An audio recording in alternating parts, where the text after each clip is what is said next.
for the masses. Headline edition, July 8, 1947.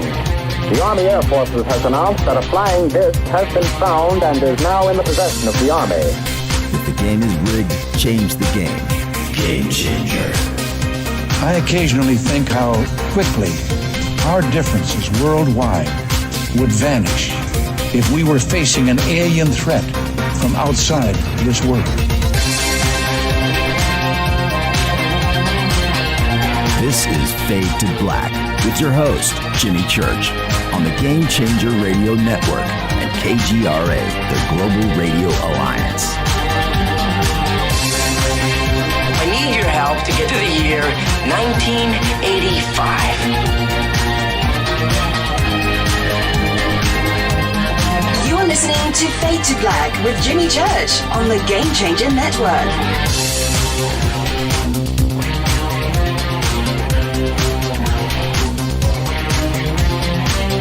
Good evening.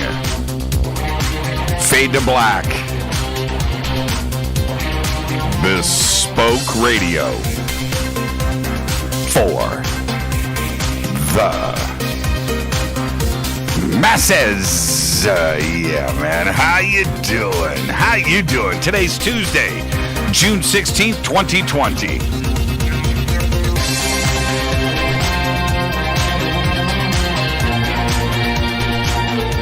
We're 168 days into the new year. Only 198 days left. We are live from a bunker somewhere in the middle of beautiful downtown Burbank, California. And I would like to welcome everybody listening all around the world, all across the United States. Hither and thither, to and fro, back and forth, up and down, east and west, north and south, far and near. This is Fade to Black for KJCR, the Game Changer Network, and KGRA, the planets. I'm your host, Jimmy Church. What is cracking, everybody? How you doing? How you doing? What a great show last night. When you do an AMA, Ask Me Anything, like we did last night, let me say this. I know that we had probably, I'm going to guesstimate here and say 500 posted questions. That's a lot. That's a lot. And that's a week's worth of shows. And I think I probably got 75 in, maybe 50, 75 full show. But man, at the end of that, I'm spent. I'm spent. I'm done. I'm toast. And it was a lot of fun, and I can't wait to do it again. And it's also interesting how different, different people. There are different segments of the audience out there. Some are over at TalkStream Live. Some are at KGRA. Some are at Spreaker. Some iHeart. Some are on YouTube. Some are on Twitter. Some are on Facebook. And these different feeds that we have going on out there, and they don't necessarily interact. In the past, and if you think about it like this, in the past we've nearly exclusively done all of our AMAs with Twitter. Right? Because it's easy to do, and so, but splitting this off now into different groups where that group hasn't posted questions before. And so some of them have been asked before, but they never heard the answer because they weren't, you know what I mean? And it was very interesting to see that last night. The general interest. Fantastic. Just an unbelievably great show last night. I want to thank everybody for not only hanging out, everybody on Facebook. You guys are just awesome. Awesome. The Fadernauts and everybody that tunes into the show each night. With that, wow, what a week on the show. Last night was the AMA, of course. Tonight, Walter Cruttenden is here. We're going to be talking about the universe. Now, when you say that, that pretty much means everything. That's it. That's all there is. We're going to do that tonight with Walter. I cannot wait. And speaking with Walter right before the show tonight, he goes, yeah, I hope to talk about blah, blah, blah, blah, blah, blah, blah. And I was like, wow. Yes. It's going to be a good show. Tomorrow night, Dean Radin is here with a conversation about our mind, our brain, and consciousness. That is tomorrow night. It's going to be another extraordinary show. Thursday night is another Fader night with open lines all night long. Now, I know that we did the call-in show last Thursday with everybody's forgotten experiences, and we are still tallying the numbers for the winner. And I will get back to you. I have no issues with all of you good people right now, like posting up in Twitter, Twitter's easy. You can also email me, Jimmy@jimmychurchradio.com. Just post up there. And I will, Thursday night is Fader night, so I hope to have the tallies done. But what I will do is I'll review all of the calls, all of the stories, which I have here with you to remind you. Okay? All right? There's like a three-way tie right now, and we definitely need to break it. Okay? All right. So we'll do that on Thursday. Haven't forgotten about that hat. Okay. Follow me on Twitter at JChurchRadio. You can start there at JChurchRadio. Hashtag F2B is the sandbox. You can engage there. Hashtag F2BQ is fade to black questions. If you post in hashtag F2BQ, make it a question. If it's not a question, I just mute you. Yep, that's what I do. I just mute. I'm like, man, there's a violator. Can't have time for that. Click, click, mute. Click, click, mute. Click, click, mute. I just want questions in hashtag F2BQ. Email is Jimmy@jimmychurchradio.com. We have 2 chat rooms open, Spreaker and, of course, KGRA, and everybody that's going to town over on YouTube and our Facebook radio page. Good evening. Good evening to everybody. All right, get your immune system boosted. I mentioned yesterday on the show, and I'm being very serious about this, you need to go to getthetea.com and get the apple cider vinegar capsules. Game changer. And if you need to read up on apple cider vinegar and what it does, oh, man, game changer. Game changer on everything that I love. I took 2 right before the show tonight. Yep, game changer. Go to the specials page. They got a package right there. Get it. Get the red cider vinegar pills, capsules. All orders over $50 with the promo code FADER, FADER, you're going to get free shipping. So go and do it now. GetTheTea.com. Also, ForbiddenKnowledge.tv. This is Billy Carson's new internet TV network and our newest sponsor here at Fade to Black.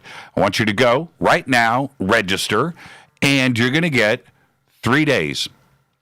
3 days free trial membership right now over at ForbiddenKnowledge.tv. River Moon Coffee, been with us forever, makers of our very own Fade to Black blend and Game Changer blend. Go and get it now. You can do it 2 ways. You can go to the Amazon Prime store, Amazon store. You can do it there if you're a Prime member, free shipping and discounts. Promo codes are over in the banners at jimmychurchradio.com, or you can go straight to the website. Promo codes are there too as well. Go and do it. River Moon Coffee, the best coffee in the world. It's the best. It's the best. All right, let's get to the breaking news. Let's get things started. The largest theft of data in CIA history happened because a specialized unit within the agency was so focused on building cyber weapons that an employee took advantage of a woefully lax security system and gave secret hacking tools to WikiLeaks. All of this according to an internal report by the CIA, which was released today. The hacking tools stolen in the breach, which occurred back in 2016, that's right, hacking tools, when WikiLeaks published what it claimed to be the largest trove of CIA documents dubbed Vault 7. I talked about it quite a bit right here on Fade to Black, which detailed some of the agency's sophisticated cyber weapons. The CIA report said the agency didn't know the full extent of the damage because the CCI system, unlike other parts of the agency's IT systems, did not require user activity monitoring or other safeguards. I'm not kidding. It was just wide open for anybody to have access to. Right? The report reads, and I am quoting, quote, most of our sensitive cyber weapons were not compartmented. Users shared systems administrator level passwords. There were no effective removal media tools. And historical data was available to users indefinitely. Now, the CIA's lax cybersecurity practices were also highlighted in federal court.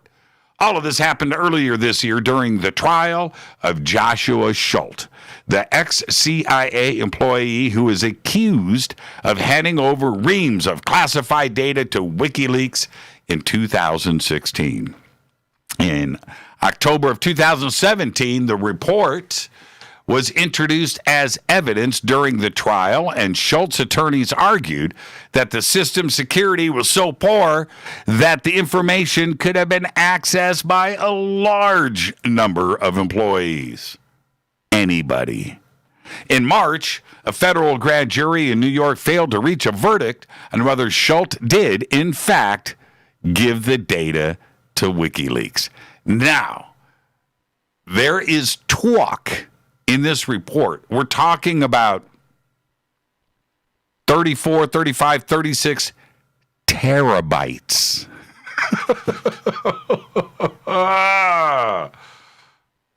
Terabytes. That's right. Well, you knew this was going to happen, and I guess the days of flying are just, well, the old days of flying are certainly officially over, because most of the airlines right now, including EasyJet and KLM in Europe, Delta Airlines and America Airlines here in the United States, and Asia's Virgin Australia, are suspending all or part of their alcoholic drinks and its service in response to COVID-19. That's right.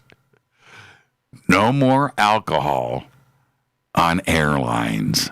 Passengers spending less time drinking will have their faces covered longer, and this will also curb the interaction time between flight attendants and travelers. In other words, they don't have to serve drinks. They don't have to ask you what you are drinking, because there's going to be no more drinks. So no more interacting. That's it. You don't have to uncover your face to down whatever you're drinking throughout the flight. You're not going to do that. You're going to keep your faces covered. The only thing that they may offer is water. And you know what they said? Nobody likes to drink water, so they're going to keep their faces covered anyway. Oh, food is out. Food is right out. You can forget about that. There's going to be no food. You're not going to be uncovering your face to stuff it with not only peanuts, but a cold sandwich or whatever it was that they were offering, bag of chips, whatever it was. It ain't happening. You can bring it on the plane with you, right? I mean, no alcohol, but that's it. They want your face covered. I also heard there are some airlines that are not selling the center seats. Some are. They haven't quite gone that far yet. But I don't know. It's just the scare that they put into everybody. I don't know if I could sit next to somebody for 5, 6, 7, 8 hours on a plane. I couldn't be for coronavirus. The StarWorks UFOs and Artificial Intelligence Conference in Laughlin, Nevada, November 5th through the 8th, is happening at the Aquarius Hotel and Casino. Grant Cameron's going to be there. I'm going to be there. Paul Hynek, James Fox, Alan Stivelman, Sid Goldberg, and another dozen great speakers. We're going to be doing 2 nights of Sky Watches. I'll be hosting the conference. I'm going to be speaking as well. So come and check it out, starworksusa.com for tickets and info. The banners are over at jimmychurchradio.com. Also, the biggest event in the world, the biggest one, Disclosure Fest, at the historic Los Angeles Park in downtown Los Angeles, is happening this year on October 10th, 2020. Single day, one-day event, 20,000 attendees. And with the crowd that large, we do want to make sure that everyone is safe and having a great time. Of course, it's my birthday. I'll be hosting. I will be speaking. Been hosting this event since it started, and it's amazing to see 20,000 people in one place at a park in downtown LA there for mass meditation and UFOs and conspiracy and yoga and music and art. Absolutely amazing. Disclosurefest.org. Totally free. All right? Disclosurefest.org. Let's get the show cracking. Happy birthday to today, the one and only blues brother Tom Bones Malone. Today is 73 years old. Gino Vanelli, today, 68 years old. Another Canadian export right there, Gino Vanelli. There you go. Our dead guy's birthday today is Tupac. Tupac Shakur, 1971 to 1996, died at the age of 25. One of the most influential rappers in history and one of the most successful artists of all time. Tupac released 4 albums between 1991 and 1996, eventually selling over 75 million albums worldwide. Shakur was shot 4 times by an unknown assailant in a drive-by shooting in Las Vegas. He just left a Mike Tyson fight. He ended up dying 6 days later, and the gunman was never captured. On this day in history, OTD 1963, cosmonaut Valentina Tereshkova becomes the first woman in space. After 48 orbits and 71 hours around the globe, she returned to Earth. Then, 20 years later, 2 decades, Dr. Sally Ride became the first American woman in space. Here's your fader fact for the day. In December 2014, a guy dressed as Santa robbed a bank in San Francisco. The robbery took place during SantaCon, an annual event in which hundreds of people dressed as Santa swarm Union Square. He was never caught. But a year later, a man dressed as Spock robbed a bank next door to a Star Trek convention. I made that part up. Tonight, we have very special guest. Walter Cruttenden is here. My favorite subject, our universe. Tomorrow night, it is Dean Radin with a conversation about our mind, brain, and consciousness. And of course, this Thursday night is another fader night with open lines all night long. Now, I need to hit this River Moon coffee. I want to carry on my little conversation I had with you last night. A little more detail. Because tonight our guest is Walter Cruttenden, someone who has studied the stars for a very long time. He has looked to the heavens and wondered about its significance with us here in our solar neighborhood, binary star systems, the precession of the equinox, hidden planets, the history of stars, planets, physics, astronomy, cosmology. This is Walter Cruttenden. Now, we know now, today, that our Milky Way consists of 500 billion stars and 1 trillion planets. And our galaxy is one of 500 billion in our universe. All of this from us looking out to the stars. Like Walter, we understand this from our tiny little place in all that there is. Yesterday, a study was published in the Astrophysical Journal where scientists have calculated that there could be a minimum of 36 active communicating intelligent civilizations in our Milky Way galaxy. What is most important about this, and most surprising about this study, is that there are two very specific points made. One, communicating, and two, intelligent civilizations.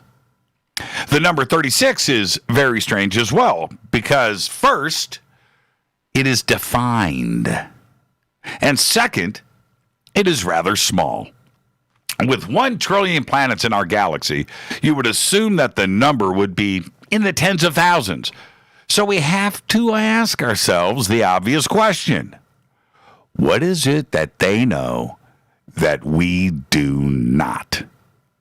The study also takes into consideration that ET's communication would be at the speed of light, and that due to time and distance, we may never actually know if they are out there. That our Earth will need to hang out for another 6,120 years before we can have a real two-way communication with ET.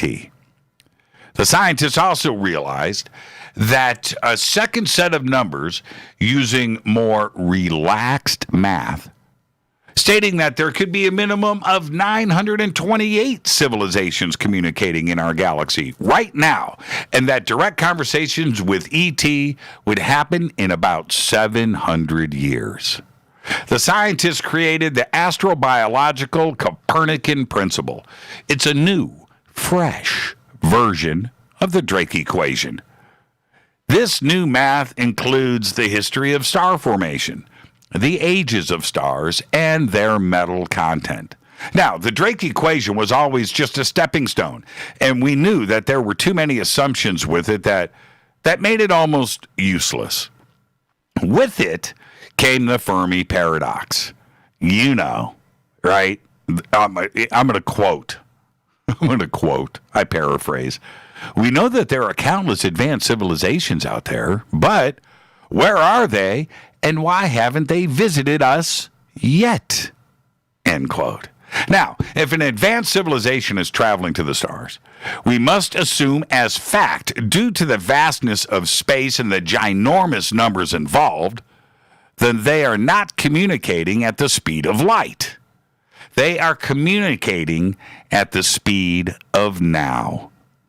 We are not at the point of understanding their technology. We're not even close. But we are at the point of knowing there is something else going on. And soon, we will be chatting on walkie-talkies with our ET brothers and sisters. We're close. We just need the challenge. There's another way to look at all of this. Because, first off, it's huge breaking news. 36 civilizations out there in our Milky Way communicating, right? Well, it's that, how do I say this? It's that maybe communication has been established already. Think about that. And the only way to start this conversation is leak this information by dropping these numbers on us through an official scientific journal. That's right. Because they can't say that we have the tech now, because it would open the door to other questions that would have to be answered, such as, how long have you known this dude? Right? That's what's in play. Now, I realize that this is a true catch-22 circular argument that just goes on and on without resolve. That's what we do in the UFO community. It's what we are left with. The mainstream media has dropped one UFO, alien, ET, or exoplanet story after another for almost 3 years with no end in sight, and we have to ask ourselves, what is the plan here? What's the end game? There was no question that TTSA and Tom DeLonge have helped push the UFO question out into the public, and their list of big names tied to them directly was part of their success. The Pentagon, Louis Elizondo, Chris Mellon, the CIA, Hal Puthoff, and Dr. Eric Davis. All quoted, touted, and thrust upon the public. Exciting days, right? Well, not so fast. Dr. Eric Davis received his PhD in astrophysics at the University of Arizona in 1991. Eric is currently employed as a senior research physicist at the Institute for Advanced Studies in Austin, Texas. He is also the CEO, chief scientist of Warp Drive Metrics, and has provided contract services to the Air Force Research Laboratory, the Department of Defense, the Department of Energy, and the NASA Institute for Advanced Concepts. He was also a technical contributor and consultant to the NASA Breakthrough Propulsion Physics program. Dr. Davis seems very impressive. He is also tied directly to TTSA and Bob Bigelow, and his name is thrown around a lot when it comes to UFOs, ET, and disclosure. Dr. Eric Davis. Last year, I was sent a document that was written by Dr. Davis that I gave the name The Wilson. 15 pages that was centered around a conversation in the back of a car in Las Vegas, behind the EG&G building between former Defense Intelligence Agency Director Admiral Thomas Wilson and Dr. Eric Davis. I immediately called Dr. Stephen Greer. I called Richard Dolan. I called Grant Cameron, and I called a host of other researchers, and I reviewed each page with them. We also hosted a string of shows covering the document and the statements made by Dr. Eric Davis. Later that same week, Dr. Greer joined me on Coast to Coast AM to discuss everything in detail. There was no question that the 15 pages are real. It's a real document. It was written by Dr. Eric Davis and came from astronaut Edgar Mitchell's personal archives. Yesterday, on June 15th, 2020, in the blog Devoid, Admiral Wilson said that Dr. Eric Davis made it all up. That he, Wilson, was not in Vegas at the time and he was not in the Navy. No, he was retired and could not have been escorted by 3 Navy officers in uniform, as stated by Dr. Eric Davis. He went further to state that, although he may have met Dr. Davis once in passing, he wouldn't know who he is if he saw him in person, and that he didn't sit in the back of a car for an hour discussing UFO secrets with him. Admiral Wilson did say that he met with Edgar Mitchell and Dr. Greer at the Pentagon. Here we go again with that catch-22 circular argument. What parts of the Wilson are true? Well, we don't know. Why would Dr. Eric Davis fabricate a meeting with the Admiral? Don't know. What we do know is that Dr. Davis is not telling the truth to the people that he sent his memo to. And he sent it to very important people. I'm left with the feeling that TTSA and the group around them is not who we think they are. I know that there will be responses to Admiral Wilson that will be about not trusting him, he's with the man and so forth, that this is just another smokescreen put out there to throw us off the trail. But it goes much deeper than that. Everything, and I do mean everything, that TTSA has released, said, and done has had issues with it. Nothing has been clean.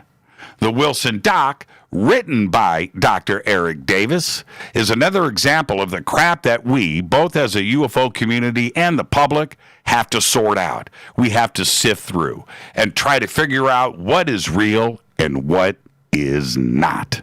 For me, after all of the excitement surrounding the release of Wilson and its memo, I find that now I have to pull it all back in once again and start over. I have to scratch Dr. Eric Davis off the list of a credible source. And it's sad, really. I'll just continue to study the real stuff. Our universe, the stars, the Milky Way, and the trillion planets that are above my head each night when I stare out into the universe. And, of course, the 36 communicating intelligent civilizations that are reaching out to us right now. Tonight, as I start another show here on Fade to Black, I'll look at the tiny grain of sand on the tip of my finger, knowing that we're just one of a multitude of intelligent species in our universe. Tonight, Walter Cruttenden is here. He's here to discuss our universe. Tomorrow night, Dean Radin. Thursday night is another Fader night with open lines all night long. I'm your host, Jimmy Church, and I ran right through a network commercial break. But I'll be right back with our guest, Walter Cruttenden, on the Game Changer Network and KGRA, The Planet. Seriously.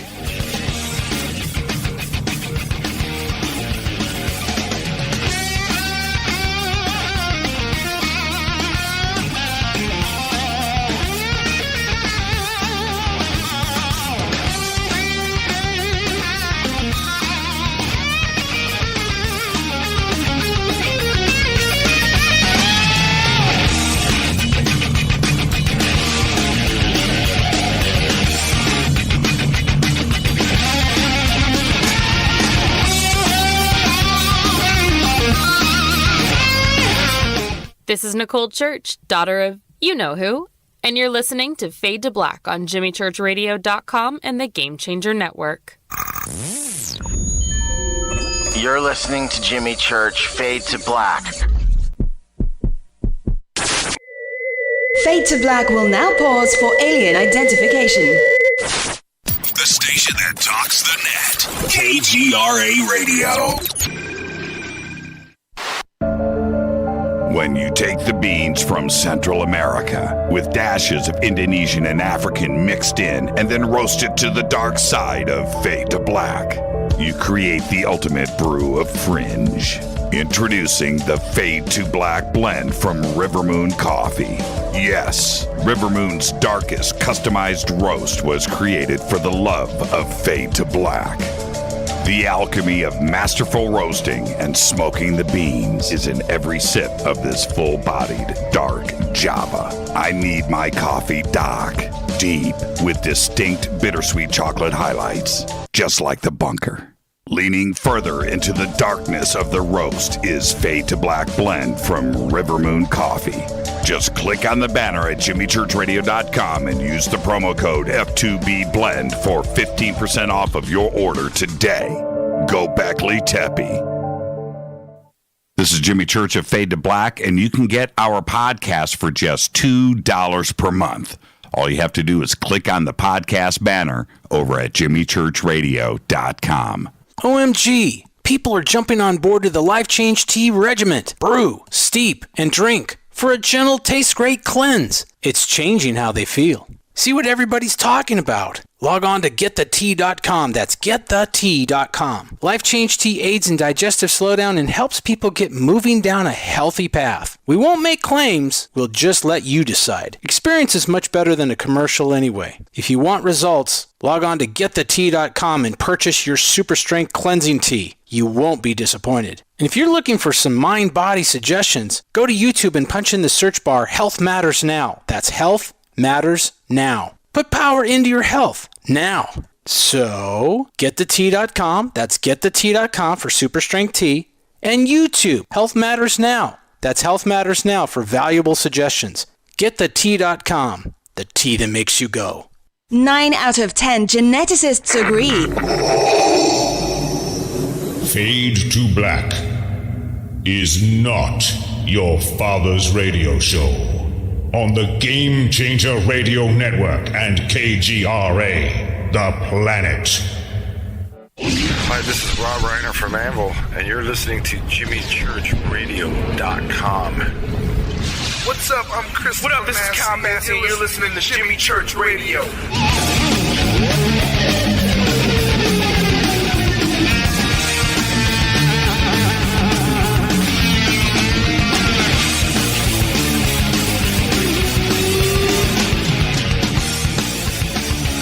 All right.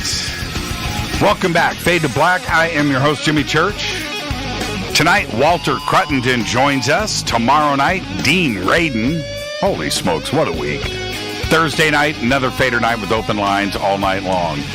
Tonight, our guest is Walter, and we are going to discuss the latest research into our universe, the Milky Way, star systems, FRBs, exoplanets, physics, and we're going to get some philosophy in too. I promise. Walter is the director of the Binary Research Institute. an archaeoastronomy think tank right here in California. He is the author of the book, The Lost Year of Myth and Time, and the award-winning documentary, The Great Year, narrated by James Earl Jones. Cruttenden's work focuses on the astronomy of ancient cultures throughout the world and their shared belief in vast cycles of time with alternating dark and golden ages. All of his websites and all of his links are over at jimmychurchradio.com, and I would like to welcome back to Fade to Black, the one and only Walter Cruttenden. Walter, good evening, my man. How you doing? Hey, good, Jimmy. How about you? I'm fantastic. Trying to get through this fresh new world that we are dealing with. How are you and the family? Well, we've probably spent more family time together the last 3 months than since the kids were little, 15 years ago. But I've really learned a lot, and actually I think there's a good silver lining. I've enjoyed it. Yeah, you find out, like maybe what they like to eat. Right. Well, I'm going through this, and what's funny? It's an uncomfortable laugh from the both of us. The whole planet's going through what you and I are talking about right now. And maybe, just maybe, there's a silver lining here, that will come out on the other side, knowing our loved ones and our friends and family better than before, and we can figure out a path forward. But there's light at the end of the tunnel. I truly believe that. I'm with you, Jimmy.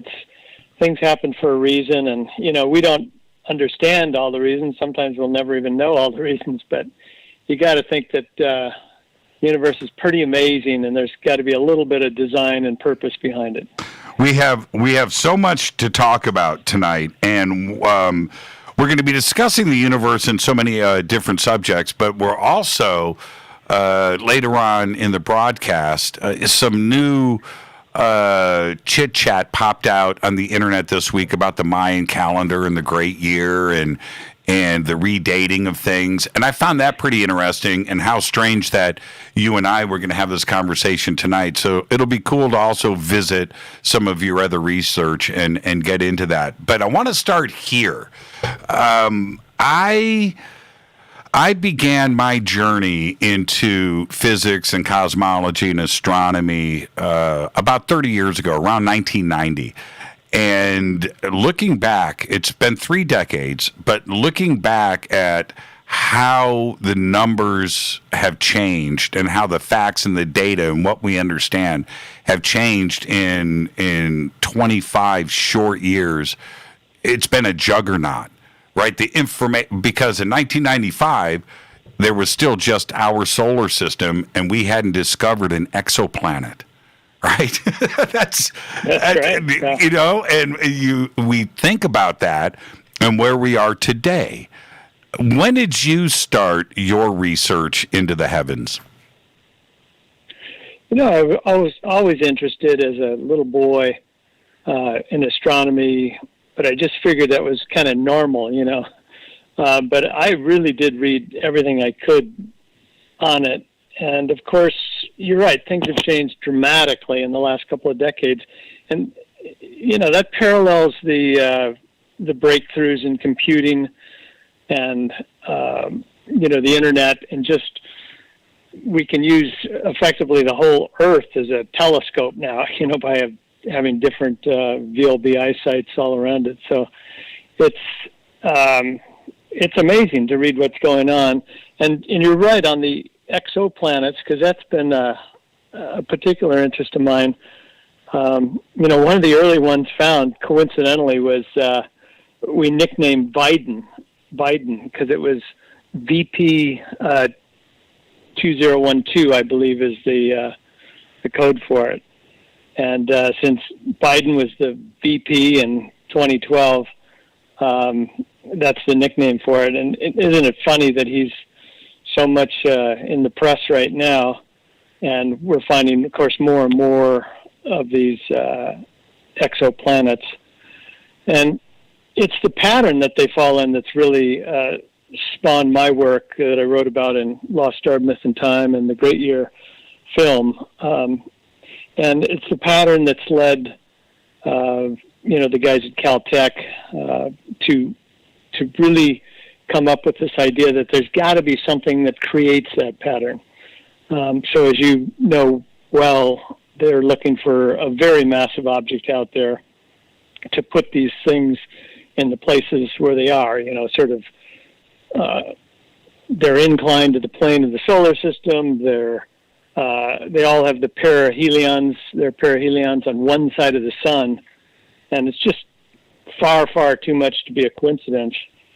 And so this huge search is going on to look for what could be tugging them, but they haven't found anything yet. So that's a lot of research that I'm reading right now. Yeah, and one of the things that I have, we all have, by the way, I'm certainly not the only one, but if you pay close attention to what astrophysicists and cosmologists and astronomers are saying, because they are making discoveries every single day. And if you stay on top of it, the ratcheting up of numbers, and it's all across the board, the ratcheting up of numbers. Not only do we have to wrap our mind around that if you look up at the sky, potentially every single star that you see has a planet. Every one, right? Maybe two, maybe three, maybe four. And we always wondered about that. That's one number that it's gone through the roof. To have 1 trillion planets in the Milky Way, it's a ginormous number. But all the other numbers have ratcheted up too. The size of the universe, the amount of galaxies, the expansion of the universe, the speed of the expansion. Everything, the numbers now are completely out of control. And some say now today, Walter, as you're aware of, that some of these numbers are actually infinite. Right? It's like, wait a minute. I thought we had a grasp on this. Infinite is a frigging big number, isn't it? It absolutely is. And, of course, that's been a debate for hundreds of years, What is the universe? Is it a steady state, as Newton and Einstein believed? And if it's a steady state, it's kind of easier to buy the infinite theory. But if it's expanding, and for the last 13.7 billion, 8 billion years, whatever it is, then it has to have a beginning, and you can kind of go backwards. And the farther we look out in space, of course, the earlier we can view the early universe. And it might expand out to infinity, but there's arguments about that too. Will it do that, or will it effectively? Will gravity take over, and will it implode again on itself someday? So, I don't know that we'll ever know the answer to these questions, but they're fun to think about it. And you're absolutely right. They just keep upping the stakes in a lot of these things. On the planets themselves, you mentioned, how many years ago, 400 or 500 years ago, Bruno was burned at the stake for saying there are any planets or any beings out there. And now we pretty widely accepted that the universe is, just our solar system is teeming with other planets, and probably life too, although mainstream hasn't quite made that second leap yet. Right. And if we go back, you keep. I like where you're going. 400 or 500 years ago. If we go back that far, the thinkers, let's just qualify them like the thinkers that were looking up and trying to figure out, actually what was going on. Was it just one layer of stars? What were stars? They weren't going beyond that. There was a big event in 1572, which they called the phenomenon, which was an exploding star in the sky. But at that time, this star just appeared and was visible brightly at night and also visible during the day. Some thought it was the Star of Bethlehem, right, that it was coming back, and this is maybe a big religious event, maybe Jesus is back, whatever it may be. But they were trying to figure that out. John Dee and a couple of other thinkers saw it move. And then it faded away. They watched its motion. And that's where the thought started about maybe there's something out there beyond the stars, that the stars are actually moving, and there's something beyond this layer that we can see with our eyes. If we stop and think about that, that's philosophy and physics and astronomy working together. Where today we're not necessarily on the same page, are we? Well, not at all. I think the fundamental interpretation of the Bible and religion at that time, 500 years ago, was so fierce that only the Earth existed and the only beings were here on Earth. That even when Copernicus published De Revolute Omnibus, he had to put in this sort of precursor letter upon sending it to the Pope that this is an idea, it's worthy of some merit, but he was very, very deferential, and as evidenced by the fact he only published it on his deathbed, so they couldn't get at him if they thought he was a heretic anyway. But yeah, we've gone from that point in time to the present, and it's just like everything's changed. All the paradigms have changed, and many have come along and changed since then. Not to change the subject too much, but you read about different worldviews, and of course the Marxist view came along early in the last century, and of course mankind's always been looking for a utopia and thought, oh well, that's a good idea, let's follow Karl Marx. And of course the way it was implemented, it never ever worked, and a lot of people died. I think 150 million in the process. So whoops, that worldview didn't work.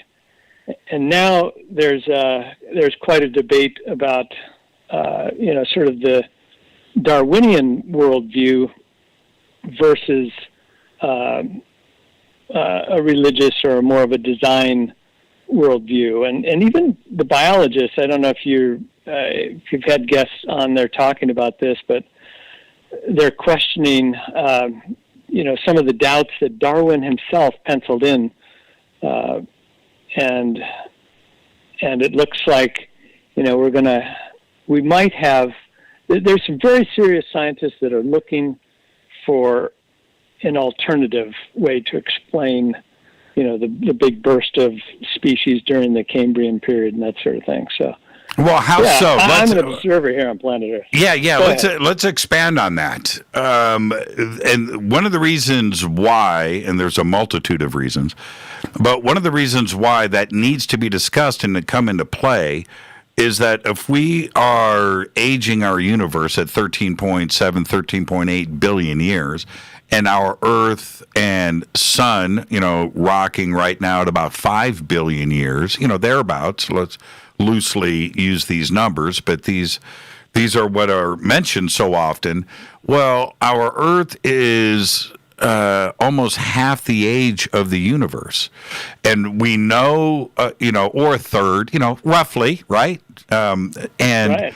And if we go off the Darwinian scale of things, it takes life approximately from the start and the birth of a planet about 5 billion years to have radio telescopes.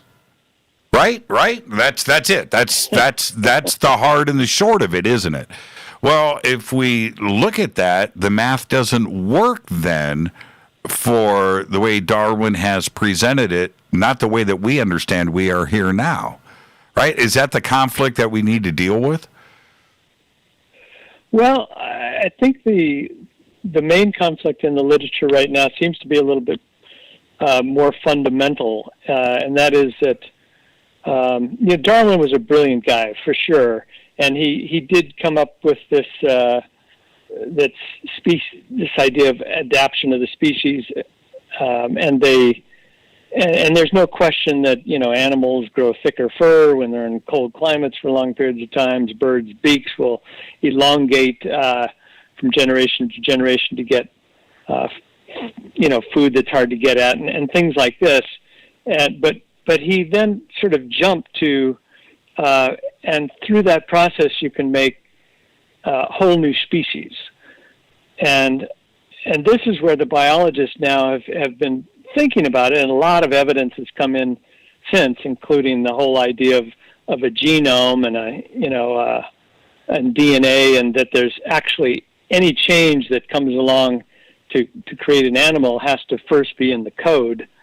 And so many biologists question if you can make that many changes if you have enough time to create whole new species. And during the pre-Cambrian period, of course, you had a whole bunch of species come onto the scene, and some of these were discovered in Darwin's time, although not even a fraction of what we know now.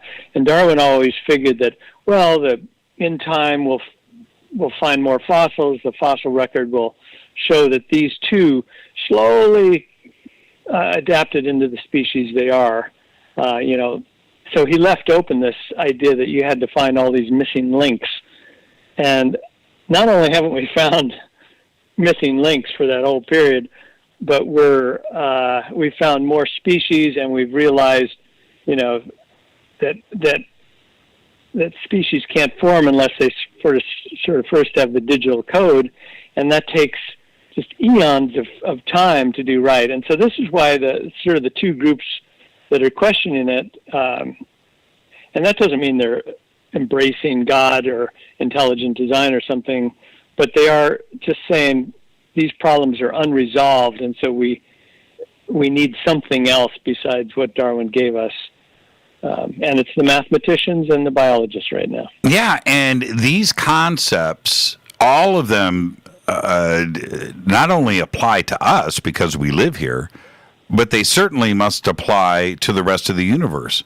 Chemistry is chemistry, right? Time is time. Planets are planets. Anything that we would discuss here, it's the same chemistry in different star systems, not only throughout the Milky Way, but throughout the rest of the universe, unless the laws of physics are different, star system to star system.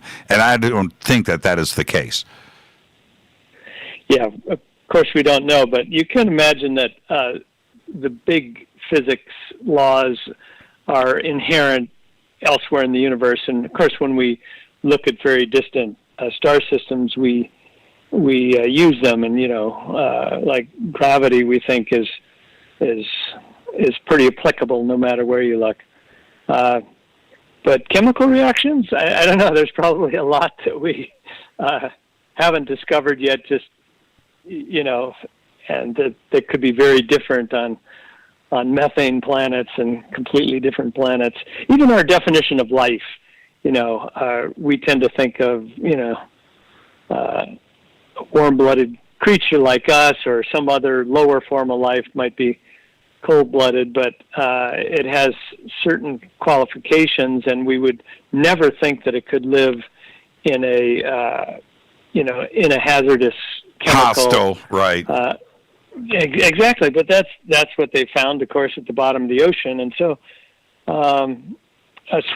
Emmanuel Swedenborg actually talked about this, going back several hundred years, and he was just speculating at the time, but wrote beautifully on it that, there's probably a lot of other planets, and there's many other beings, and he was sort of a spiritual guy, and so he actually talked about beings on the sun and every planet on Earth. Every planet in the solar system. And so I would imagine it sounded really far out at the time, and yet I would imagine that the next 50 or 100 years will bring evidence that not only are there other forms of life out there, but there's a lot of other forms of life in different environments than we currently believe. When Panspermia was made a part of our pop culture in the 60s and 70s, it was a pretty exciting conversation, and one that needs to constantly be discussed. We can't let that go. But a meteorite hit the planet last year, and the press release on it was pretty extraordinary, Walter. I'm sitting there reading it. They found on this meteorite the two fundamental sugars for RNA, right? I'm just like, well, there's your answer there. It's just, if we need to go there, and we start to think how the seeding could happen and how miraculously RNA and DNA and these complex things happen here.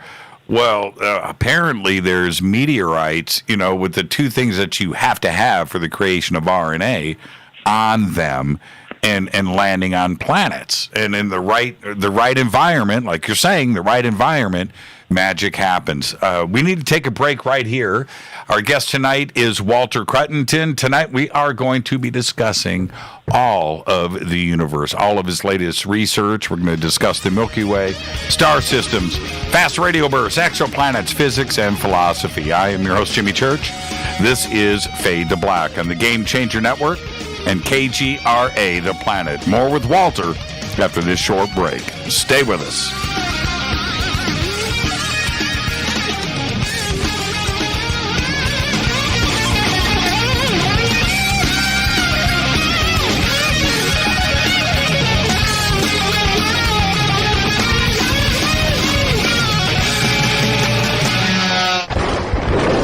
This is Fade to Black with Jimmy Church on the Game Changer Radio Network and KGRA, the Global Radio Alliance.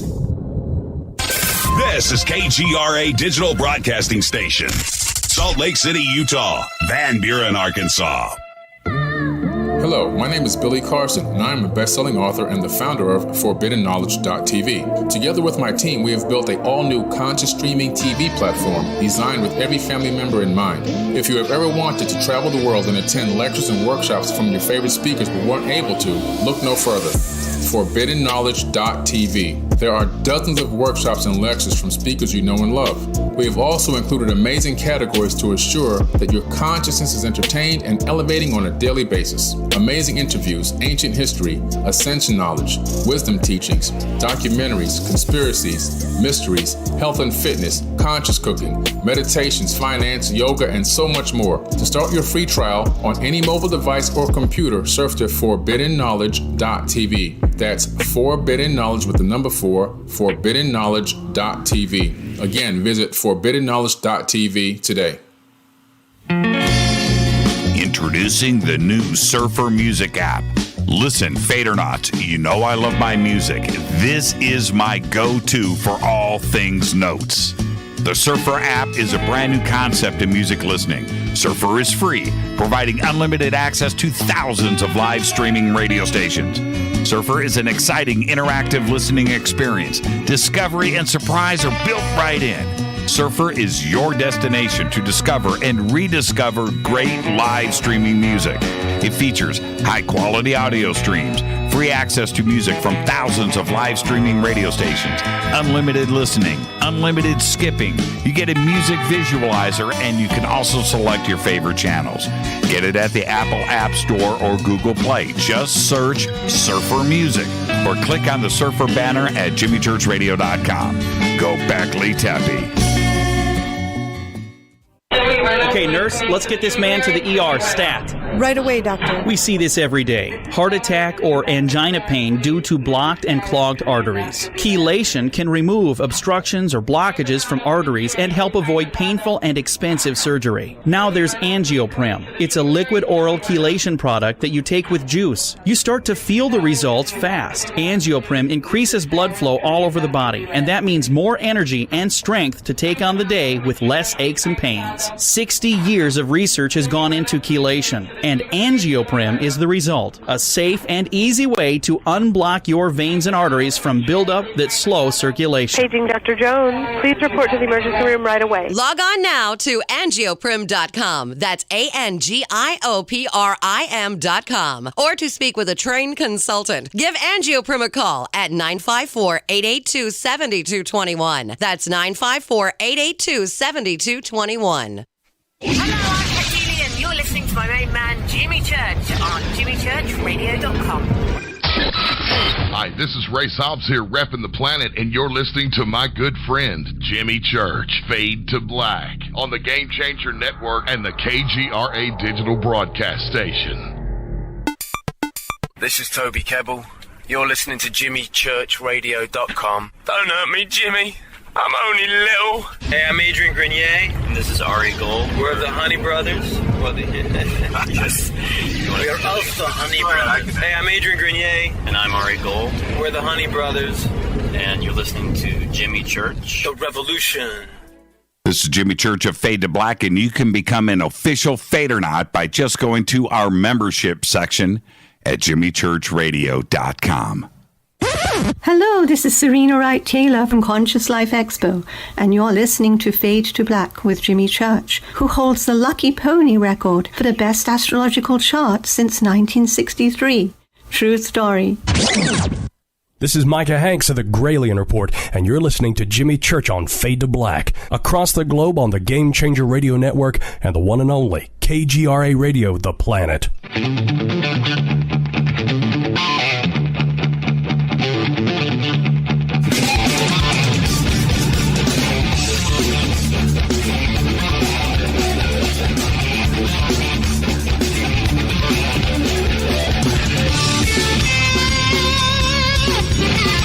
Welcome back, Fade to Black. I am your host, Jimmy Church. Tonight, our guest, Walter Cruttenden. We are discussing us,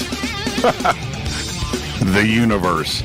It's a big subject, and I'm going to get right back to where we left off right before the break, Walter, and talking about time constraints of mass extinction events and bringing Darwin into play. And then, of course, the question of intelligent design, grand design, God, religion, spirituality, and philosophy. All these aspects have to come into play. But let me get specific on a couple of things.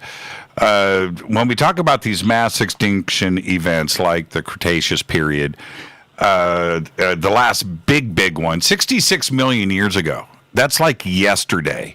76% of all species were lost. And when we look at the complexity of what DNA is and the amount and variety of species, which we keep using the word infinite, I don't think we'll ever know, but it's a very big number, that just replace themselves in 66 million years. Is that enough time? Is life too complex here on this planet to be developed in pools of mud 66 million years ago? I think it is, but I don't have the answer yet, and that's why I'm reading so much about the topic right now.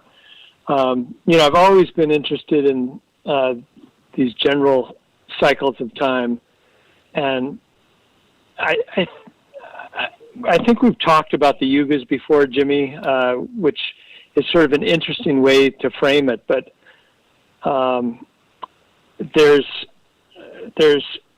the ancients tied these things to celestial motions, and to me that's really interesting. So we all are familiar with the motion of the Earth. It spins on its axis, gives us a cycle of day and night.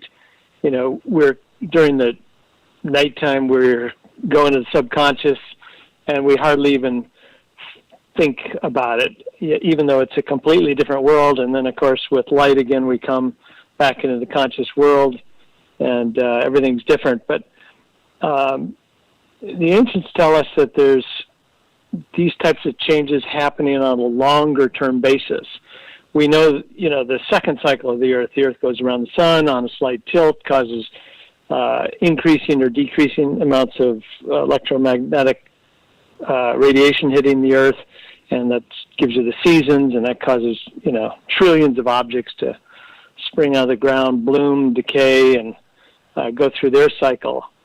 So they many species have their own little decline every year, if you will. And then there's this third cycle, the one that we talk about in Lost Star, Myth and Time, and the Great Year that we've been studying. Does our entire solar system go around another star? Does that cause an even longer cycle? And of course, there's over 30 ancient cultures that say that it does, and they talk about a long-lost golden age, and the Greeks break it into the Iron, Bronze, Silver, and Golden Age. The Indians break it into the Kali, Dwapara, Treta, and Satya Yugas, and they tell us how very different life is in each epoch. And so I bring this up to say that I don't think we have the mental framework right now to really understand what's gone on in the distant past. But some of these ancients that talk about this cycle tell us that the Earth goes through a complete change inwardly and outwardly.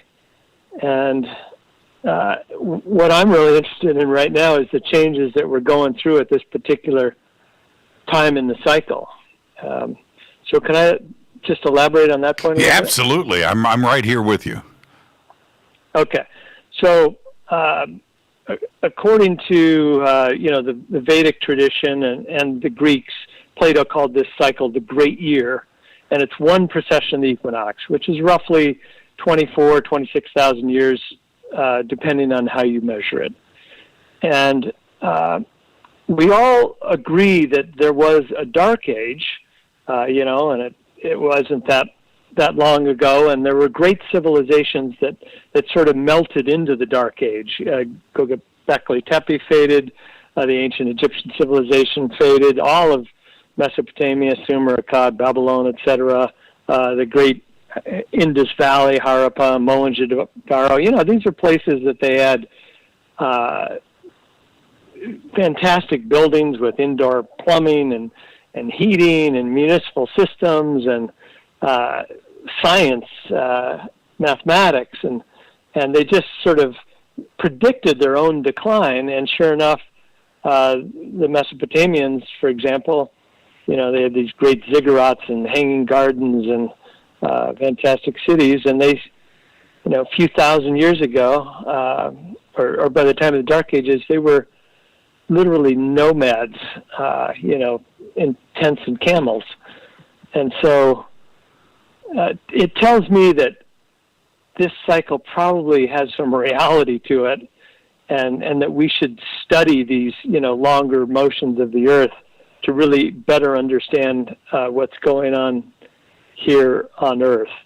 And they would say at this time, we've come out of the Dark Ages, we're learning how to work with finer forces, and of course in the Dark Ages we only could conceive of things we could touch with our hands or, sense with our senses, and then with the sort of the Renaissance, which actually means rebirth the cycle, we discover, that things aren't so solid after all, that solid things are made out of molecules, and those molecules are made out of atoms. And what do you know? The atoms are made of electrons and neutrons and protons, and they're spaced,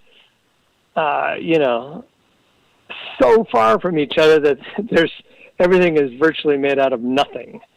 And so we're learning whole new ways to look at life. We're actually harnessing this power. We used to communicate through written letters or talking face-to-face, and now we send electronics back and forth, just as we're doing here with this show. Mm-hmm. And so it's you got to ask, where are we now and what are we going through? And that brings me to one other cycle I'd love to mention. And it's a little topical. It was just on CNBC. And it's the book on this topic is called The Fourth Turning, and they talk about the saculum. This is a cycle that I think the term comes from before the Romans. I think it might be the Etruscans or the Greeks. But anyway, it goes very far back, and one saculum is one full lifetime. So it's not just a generation of 20 years or so, 25 years, but when the entire population of the Earth, is born and then dies again, that is roughly a saculum. And why it's important is because during that period of time, even though we might be in a rising age, knowledge is lost, and so the four turnings they talk about is in the really tough times, the children of that time period, are growing up in very harsh and practical circumstances, so they have to be very practical about things, and governments have to be very practical about things. But their children, they can relax a little bit and have more liberal societies, and then this goes on. Of course, the children of those children kind of get a little out of touch with, even the need for balanced budgets or good governance and things like that, and they start going down all sorts of tangents.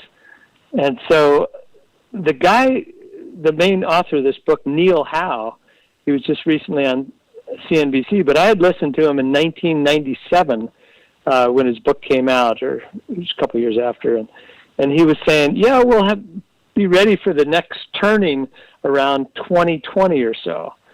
And I said, well, golly, I hope I remember this. And sure enough, he says you kind of have to go through winters just to sort of rationalize everything and get things back to a healthy balance. And it doesn't mean that everyone's going to be in trouble, or you have to have just devastating depressions. But he does say that a lot of things are going to happen, and there will be some tough circumstances for many, but it will also result in sort of the next turn when we all get more practical. Well, because you have to go through the experiences, right? You have to go through the experiences, like at the beginning of the saculum, right? It's a certain experience. The children at the end absolutely are going through a kinder, gentler experience because of what came before. And if that generation dies out, you don't have the experiences from the beginning of the saculum. And it's a fascinating way to look at things, because you're right, that knowledge, those experiences is gone, right? You don't have the people around to communicate with you those experiences, because those experiences have died with those that carried them, right? Very much so. And, many people have talked about it, including Churchill. If you forget your histories, you're destined to relive them. And so it is, I think, with us to some degree now. We've gotten so far away from, really down-to-earth, practical ways of government and education and things like this that we're in for some learnings. And I do think it's a spiral thing where, hopefully with each turn you go on to a higher path. Time will tell. Let me stop you right there, Walter. Oh man, in that you are a man of science. You look at science. You study science. You know the history. You know about Edwin Hubble and physicists and Einstein and the universe. You study this. This is what you do. But you are also speaking about a spirituality side of this, where most people coming from a scientific background that are studying the stars is a zone that they are reticent to go into. They will not go into. It wasn't that way in the distant past, but that is the method of operation today. Are you treading lightly? Right. Yeah. Are you treading lightly when you discuss these subjects? Yes, because you're right. You got to be a little PC out there, or people really will bash you. And obviously, I'll talk to friends and fellow scientists in a frank manner, because we're all trying to get at the truth. But in large forums and things, you do have to be a little bit careful what you say, or you get a lot of email and tweets and things like that you're not crazy about. But and this is where I think something we lost, because science really started with people of deep faith. Newton had a very deep faith. Einstein himself said, I have no doubt that God exists. I just want to know how he did it. And but along the way, we got so into the material explanations of things that we forgot, what we were discovering. We forgot, we're trying to discover where we are, who we are, why we're here, where we're going. It can't be that everything just came from nothing. That's even more metaphysical or more of a miracle than having a creator. That's right. So you bring up such an important point, and all the physicists of the world that are listening to me right now, listen to my words, which is this: Newton, his math, his equations on gravity are virtually identical, the same math that we use today to run this planet, to go to the moon. That is from Newton, a man who was so deeply religious that he was probably more religious than he was a scientist.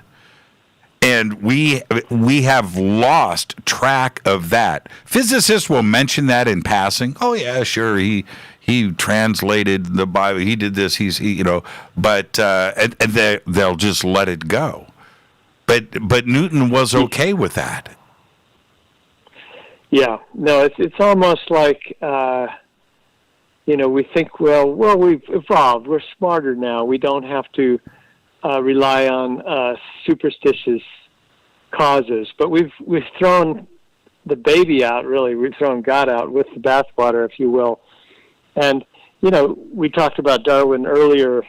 The reason that I think Darwin was so embraced at the time was science was making these big strides in understanding geology, and the paradigm at the time of Darwin, early 1800s or so, leading up to that, was that this fundamental interpretation of the Bible, and that things are only 6,000 years old.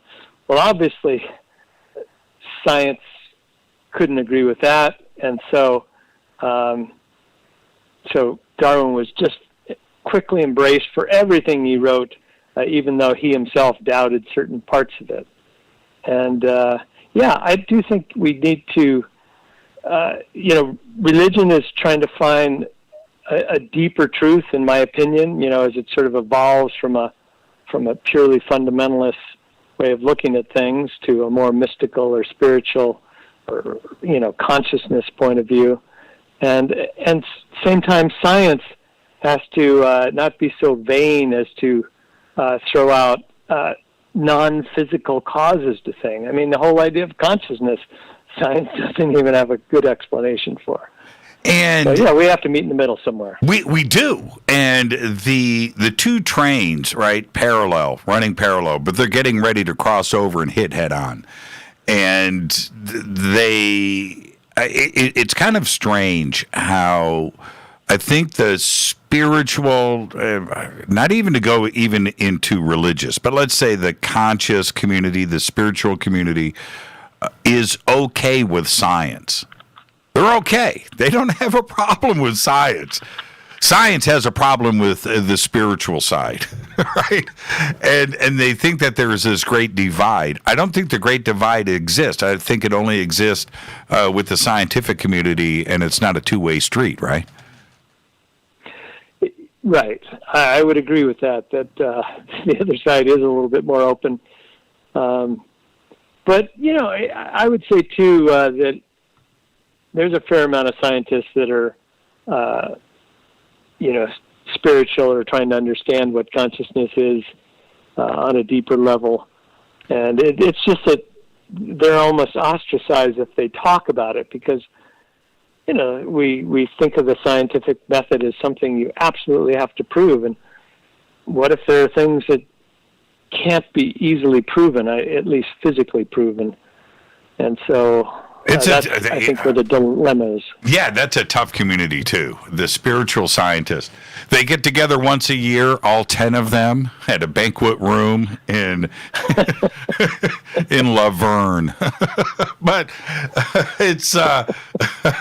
And we make light of this, but, nobody wants to buck the system. There are some courageous guys out there, and gals, out there that do wonder about consciousness. What is what makes that up?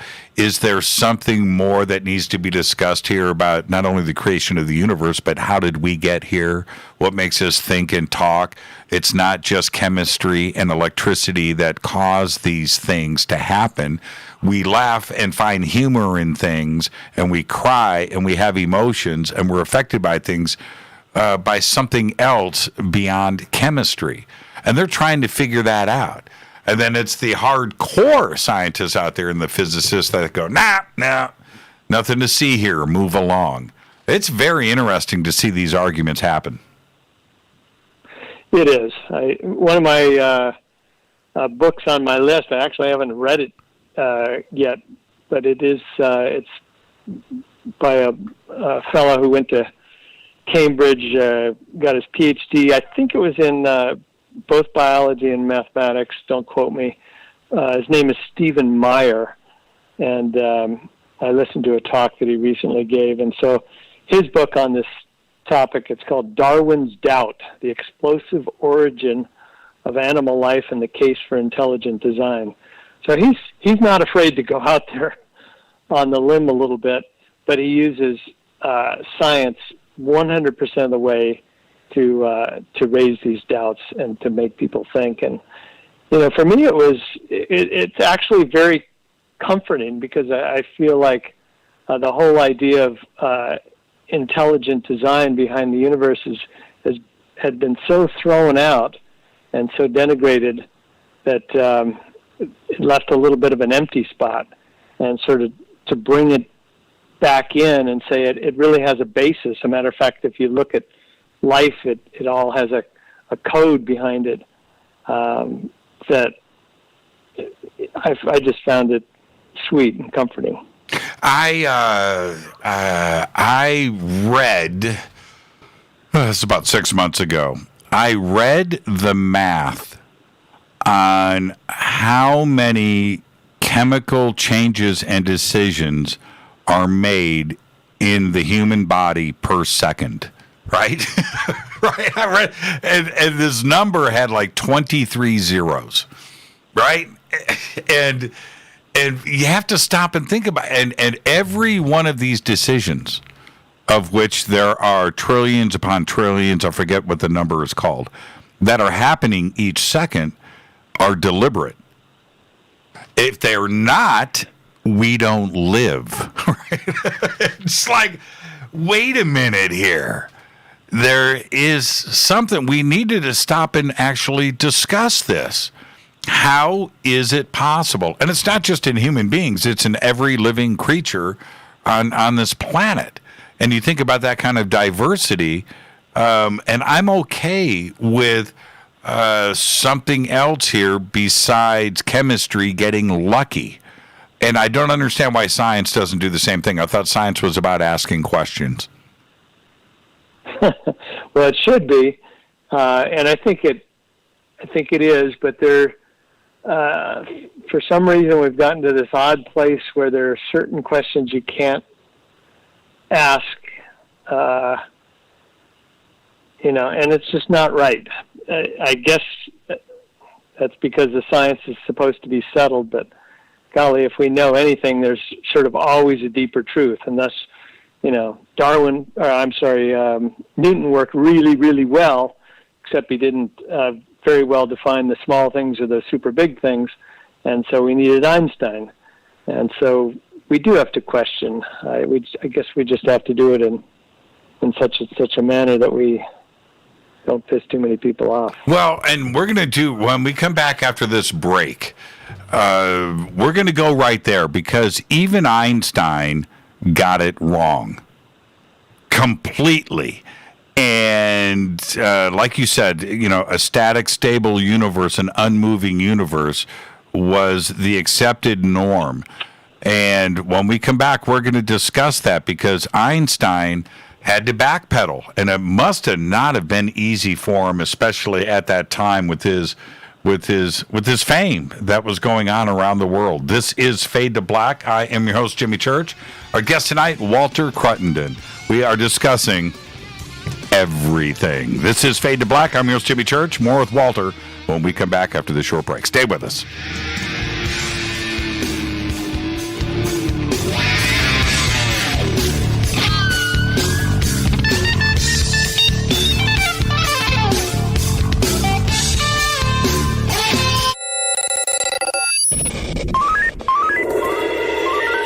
Way out here, we listen to Jimmy Church. You're listening to Fade to Black. Always on the edge of the hottest alternative talk. Jimmy Church with Fade to Black. KGRARadio.com. ¿Qué tal, mis amigos? Yo soy Mario Carson, el tiburón, y los invito para que escuchen a mi buen amigo Jimmy Church Radio. ¡Claro que sí! Do you want to be an official Fadernaut? Of course you do. This is Jimmy Church of Fade to Black. Just go to our membership section at jimmychurchradio.com. Introducing the new Surfer Music app. Listen, Fadernauts, you know I love my music. This is my go-to for all things notes. The Surfer app is a brand new concept in music listening. Surfer is free, providing unlimited access to thousands of live streaming radio stations. Surfer is an exciting, interactive listening experience. Discovery and surprise are built right in. Surfer is your destination to discover and rediscover great live streaming music. It features high-quality audio streams, free access to music from thousands of live streaming radio stations, unlimited listening, unlimited skipping. You get a music visualizer, and you can also select your favorite channels. Get it at the Apple App Store or Google Play. Just search Surfer Music or click on the Surfer banner at jimmychurchradio.com. Go Beckley Teppy. So, you love talk radio? Then you'll love TalkStreamLive.com. TalkStream Live is always on, 24/7 with the best streaming talk shows. Find your favorite talkers and discover some new ones. It's free, readily available online or on mobile with any smartphone or tablet. Finding your favorite talk shows all in one place has gotten a whole lot easier. Just go to TalkStreamLive.com. Be sure to download the free apps from Google Play or the iTunes App Store. You listen to us, and we listen to you. And so does the CIA. KGRARadio.com. If you have hard water, the lime scale not only leaves white spots, it clogs pipes and breaks down appliances, costing you hundreds of dollars in energy and wear. Eliminate lime scale and other water issues like brown staining and bad odors with HydroCare water products available from Wave Home Solutions. Wave's affordable water systems don't use salts or chemicals. You'll love the way your water tastes, smells, and looks. Satisfaction guaranteed. For more information, go to bestwater123.com. That's bestwater123.com. Are you intrigued by paranormal talk radio? You'll love the new paranormal radio app from TalkStream Live. You'll find a great selection of talk shows covering UFOs, ghosts, strange phenomena, and much more. Download the Paranormal Radio app now and start listening to the very best in paranormal talk entertainment, including the network you're listening to right now. The Paranormal Radio app, free in Google Play and the iOS App Store. You are listening to Fade to Black with Jimmy Church on the Game Changer Network. Oi, oi, I'm Reese Evans. You're listening to Jimmy Church. This is Revolution. The revolution will not be televised. The revolution is on radio. Ciao.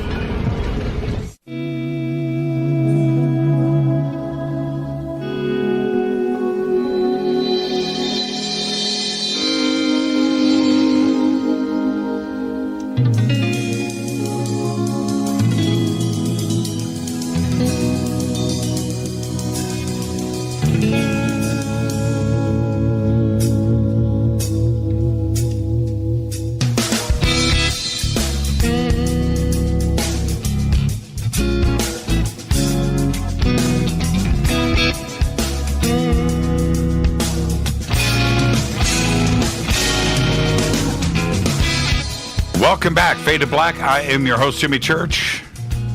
Our guest tonight, Walter Cruttenden. And if you ever miss a live show, this is a live radio broadcast. But if you ever miss a live show, like this one with Walter, just get our podcast. Simple, $2 per month. We have over 1,200 shows, closing in on 1,300 shows right there in the archives for just $2 per month. And if you go back and to the original shows that we did with Walter, if you go back there, that right there, that's worth the price of admission. Right there, that's worth your $2 a month. And Walter, science has to be a series of corrections. We know this. It's nothing but a series of corrections.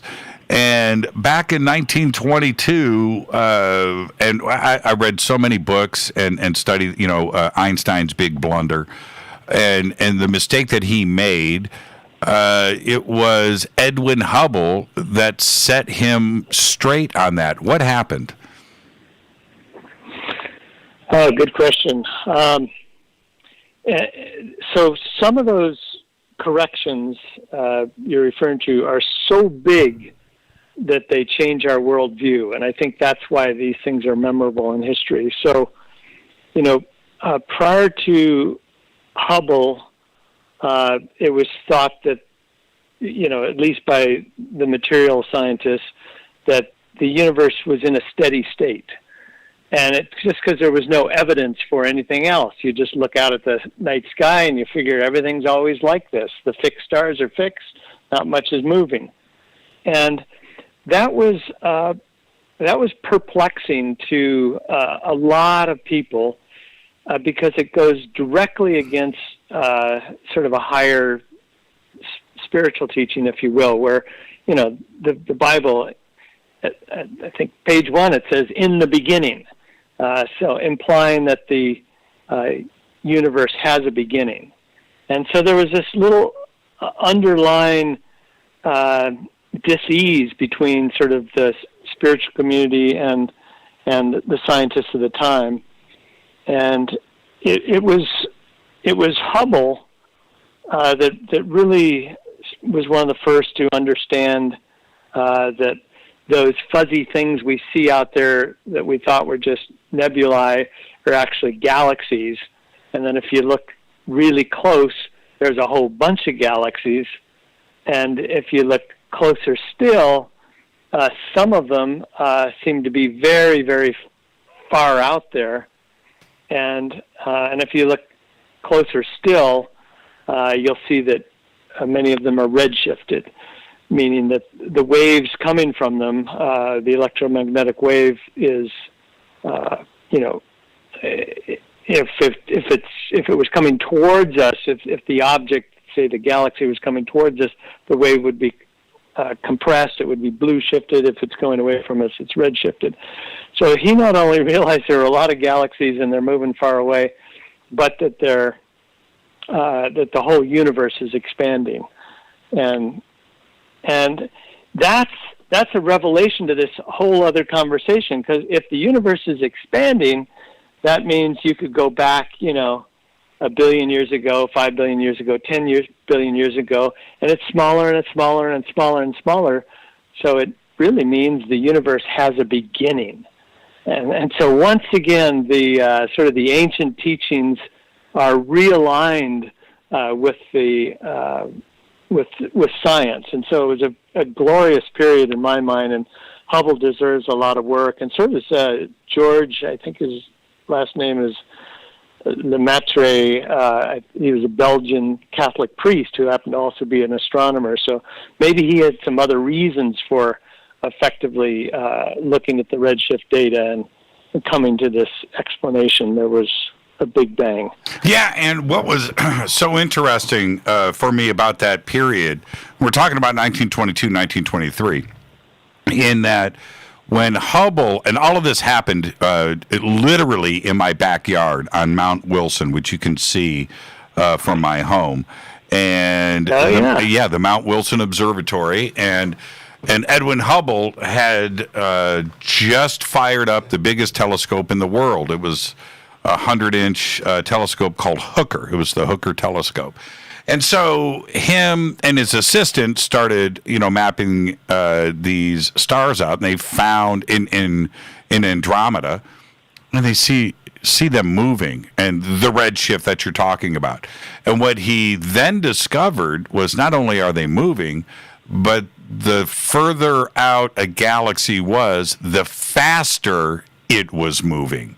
So it would indicate that the universe was not only expanding, but it was increasing its speed of expansion. And going back to 1922, 1923, the point that you just made, there were arguments on both sides of this that were pretty strong. So to have something tip the scales all the way over onto the other side, because quite honestly, the community was split right down the middle, and there was a lot of evidence supporting them both. But that's how big of a moment this was, wasn't it? It was that big, and we were talking a little bit about Einstein before the break, and you got to really hand it to Einstein. He was one of the more humble scientists, I believe. He was just so deep. He didn't have any room for ego.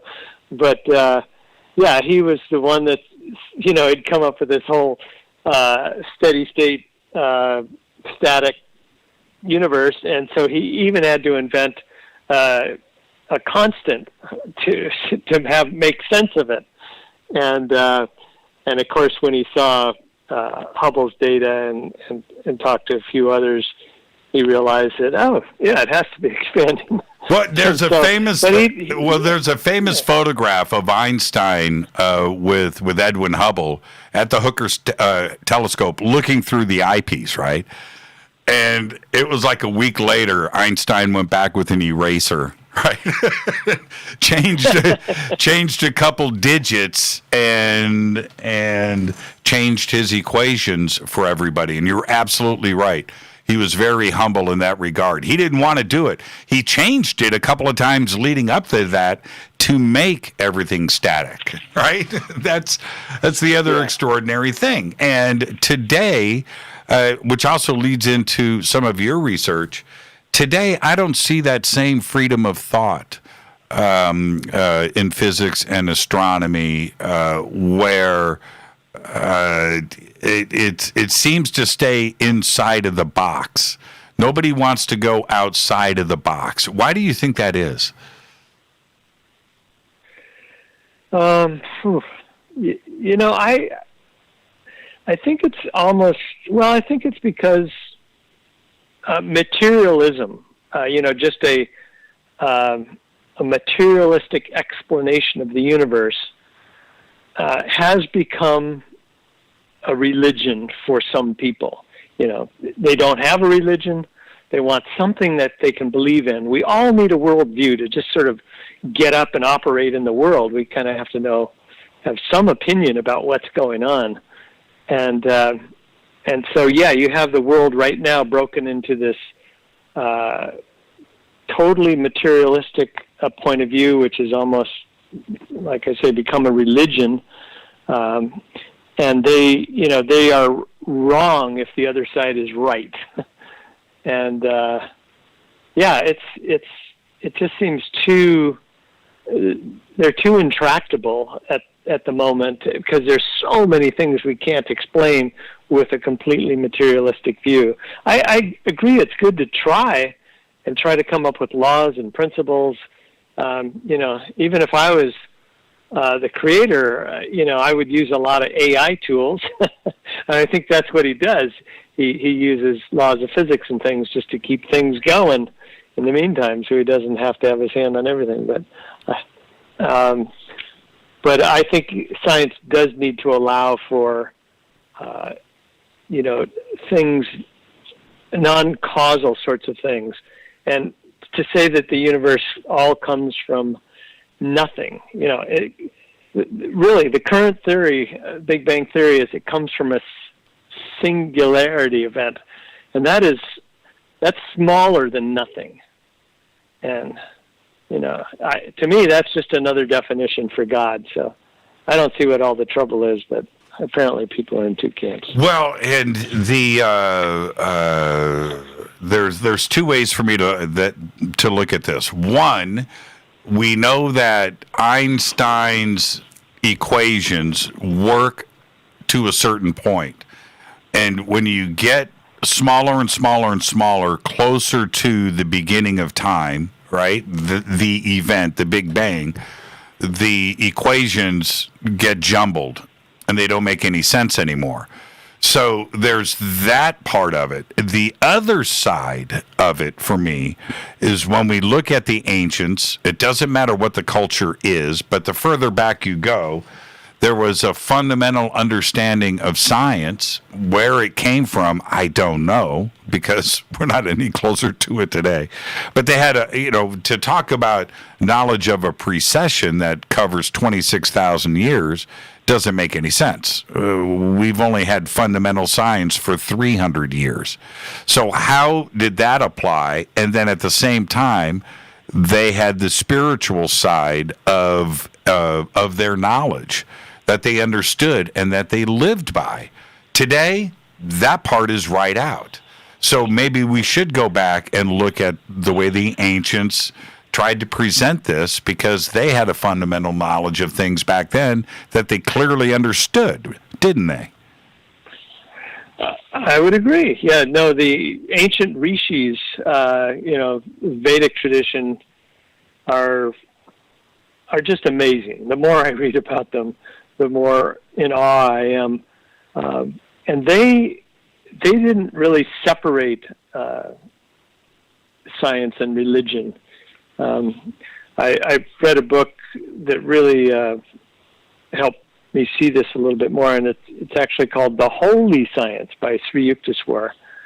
And in it he talks about how, the Vedic astronomers were great observers of the sky, and they came up with scientific explanations for things that I agree they were all lost during the Dark Ages, but we're sort of uncovering some of them now. And you're right, they talked about the precession of the equinox, which is too long a cycle for us to really know much about if science has only been around about 300 years. But again, they say that tied to the precession cycle is this rise and fall of the ages, and I guess we all grew up, being taught about a dark age and a golden age. It's just that we were taught the dark age is real and the golden age was just a myth. And I really think that, the more we discover out there, the more science progresses, the more it will harmonize with religion, and the more we will realize that indeed the long lost golden age is not a myth. It was something very real and something we have to look forward to again in the future. Do you think that with different cultures around the world, all of them spoke about other realms, other places to go to, other dimensions? contact with that and the understanding of that today, when we talk about quantum physics and theoretical physics, where the presentation from science today speaks of extra dimensions and string theory and, of course, the multiverse and multi-world theories, that this is exactly what religions have been talking about in the past. Are they one and the same thing? I think so, to some degree. There's a great book on that topic, Hamlet's Mill, by Giorgio de Santillana and Hertha von Deschen. And, they try to trace these ancient cultures and their knowledge of astronomy. And they say that there's over 30 ancient cultures that were great sky watchers that spoke about or referred to this cycle of the ages. And as they were writing about it, there's a cute story at the beginning of the book about Hertha, who's just a brilliant scholar. I think she started off as an anthropologist before she hooked up with Giorgio, who was professor of the history of science,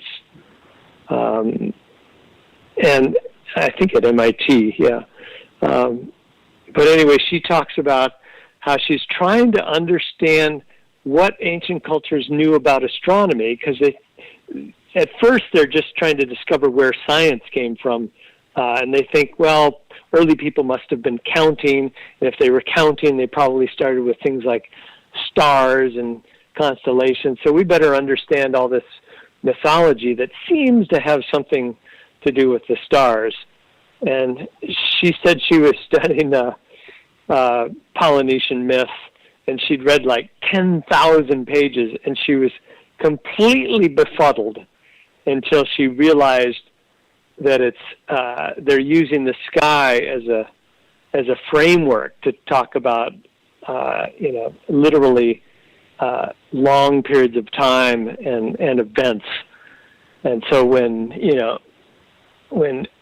the god Jupiter fights with the great bull in the sky, it's the planet Jupiter intersecting Taurus, and the myth itself can tell you when it happened and where it happened, and so they basically came to the conclusion that ancient cultures had their own Sir Isaac Newtons and Kepler's, Aristotle's, etc., and we sort of denigrate them because this idea of evolution has become so ingrained. It kind of says to us, well, anything that came before us must be more primitive, and so we've really lost sight of our ancient, beautiful past. And I think when we start to treat evolution and Darwin a little more gently, that we gain a lot of knowledge about our own past, and that can help us in times like this, because we're going through some tough times, and so did many other cultures, so we should learn from them. When we look at the past, and we just brought up Edwin Hubble and what happened in 1922. That was a revolutionary event. And if we think about all of the knowledge that was acquired before then, we're talking about a static universe, but static was science in general, right? It was very hard to push and shove your way through. We didn't know a whole lot. But Hubble's name comes up again when the first images came in from the Hubble telescope, which, if we think about it, was probably more important, those first images from Hubble, than what Hubble did in 1922, and maybe the most important image in the history of man. When you first saw the Hubble telescope's first images, what went through your mind? Well, obviously a sense of awe, but to paint this picture a little more clearly, they had been using the Hubble telescope for all sorts of purposes, but it was a very valuable resource, and so they didn't spend that much time looking at any one object, and they looked at planets and distant galaxies and that sort of thing. But what I thought was the most interesting picture was the, what do they call it, the far field? Yeah, the deep field. The deep field, yeah.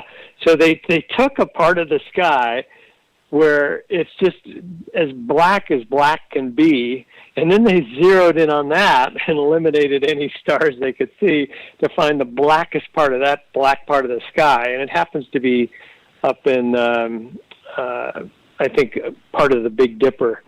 And then they did something that other scientists argued against, and that was they held the telescope there for 140 hours. Yeah, 2 weeks. 2 weeks. Yeah, and so they, these light particles, these photons, come in very slowly from very distant objects. I once went with Jeff Marcy up to the Keck telescope on the big island of Hawaii, and he was looking for, exoplanets around other stars. And the way they do it is they look at these distant stars and then see if there's anything that slightly decreases the amount of photons you're getting. And some of these stars are way out there, and so they're only getting a few photons to begin with. But imagine how few photons you get from a very distant galaxy. But anyway, they held it there long enough to build these photons up, and then when, of course, they looked at the picture, everybody's mind was blown. I think, in a size of the sky, I think it's, like 1/30 millionth of the sky, something like that. It'd be a very thin 10-foot long straw. They found, was it over 3,000 galaxies on the first take, and then something like on the ultra deep field, I think they found over 5,000 galaxies. That's right, and this is what is amazing about that. I've done presentations on the deep field and the ultra deep field.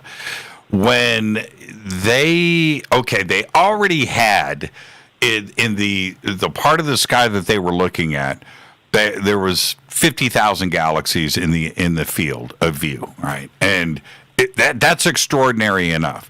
But then they're looking and they go, okay, what is the most uninteresting slice of this picture? What is, okay, well, it's right here. Okay, there's nothing here. So let's focus on, already there are gazillions of galaxies around us, and that's interesting enough. They go and they focus for 2 weeks on a little pinprick in the middle of this image, and they come up with the deep field, which looked identical to the image that they already had. But it was just and then they went deeper into that with the ultra deep field, which was to me, it's fun to look at, but each one of those galaxies and all three of those images has 500 billion stars in it. Each one, right? And it continues, and it continues, and it continues. And if we could continue, it would continue beyond that. Absolutely extraordinary. Big moment in history. Very much so. And I can only imagine what they'd see if they looked for 1,000 hours or 2,000 hours or 10,000 hours. They'd probably just keep showing up more. And to me, it kind of raises, again, a sort of a spiritual question. So you look at the darkest part of the sky at literally nothing, and if you look long enough, it reveals this incredible beauty and structure, and it's just shows you how amazing this universe is. When we keep going back to the spiritual side of things, and we're going to head towards a break right here, but from a philosophical point of view, putting science aside, how does the transition happen from a particle, any particle, how does that go from combining particles into you and I enjoying chocolate cake?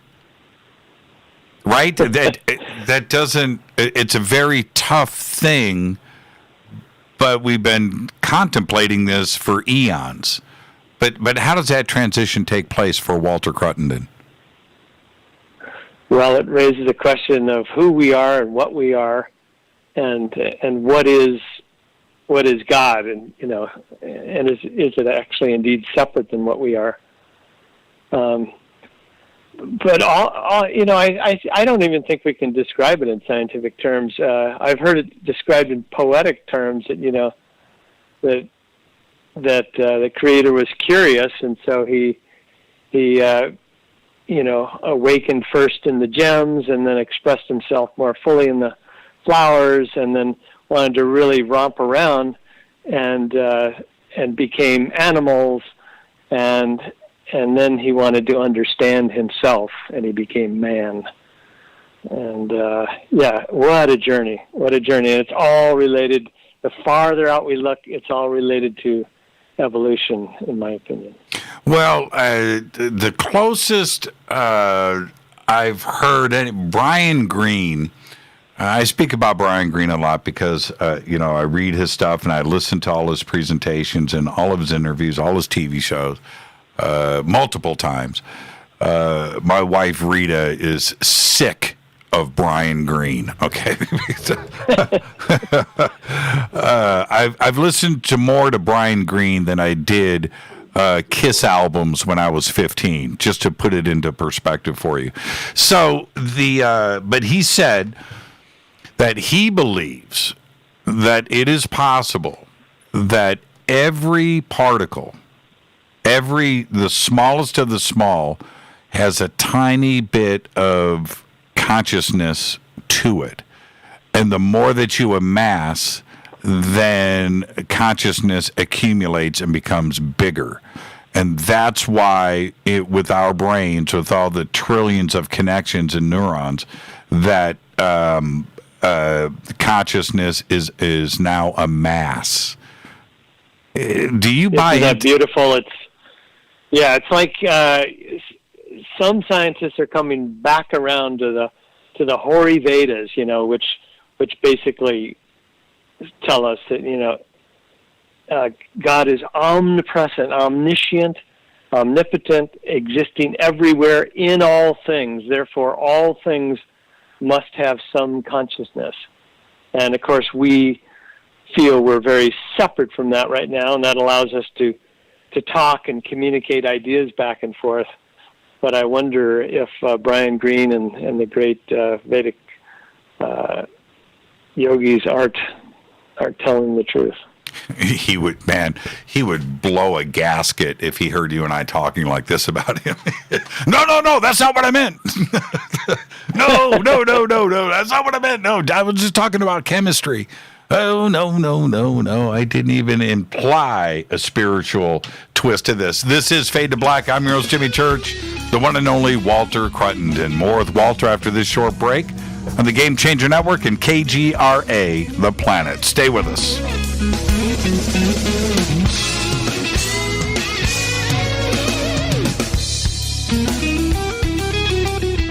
Hi everybody, this is Rob Halford, the Metal Guard on JimmyChurchRadio.com. This is KGRA Digital Broadcasting Station, Salt Lake City, Utah, Van Buren, Arkansas. Why is it we're not very good with our health regimen until it's too late? We don't put oil in the car until the engine blows up. When the body's out of balance, your health is not so good. Give your body some love. Log on to GetTheT.com. That's GetTheT.com. Try our Life Change Tea, which cleanses you from harmful intruders. A clean colon is one of the ways to bring the body in balance. We also carry organic supplements to help you get where you need to go. So do your body a favor. Log on to GetTheT.com. That's GetTheT.com. You can even visit our sales page to save some dough. Does anybody call money dough anymore? Anyway, if you're looking for short, helpful health tips, go to YouTube and punch in Health Matters Now. That's Health Matters Now. So, log on to getthetea.com, shop, get balanced, then learn some cool tips at Health Matters Now. You'll be glad you did. That's getthetea.com. Your contact for current news and trending topics. KGRAradio.com. This is Jimmy Church of Fade to Black, and I only drink Fade to Black blend coffee from Rivermoon. Just click on the Rivermoon Coffee banner at jimmychurchradio.com. Promo code F2B Blend. So are you tired of being tired? Well, then it's time to get the tea. Hey, it's Lisa here to tell you about this all-natural, all-organic tea I've been drinking that has had great results for over 20 years. It's called Life Change Tea, and it's specially formulated to help detoxify and cleanse your kidneys, liver, colon, and blood all at once. The colon is one of the most ignored organs in the human body. The faster that waste is eliminated from the body, the less time that waste sits in our intestines, spreading toxins to our bloodstream. This tea helps cleanse chemicals caused by outside intruders from our entire digestive system. And get this, weight loss can be a side effect. And with continued use of the tea, you can experience clearer, healthier, younger looking skin, increased energy, and a happier outlook on life. So if you're tired of being tired, get the Life Change Tea at getthetea.com. That's getthetea.com. And like me, you'll be glad you did. Did you know that when you're on the road with limited data or Wi-Fi available, you can still listen to every minute of Fade to Black by just calling 605-562-4482. No smartphone, app, or internet needed.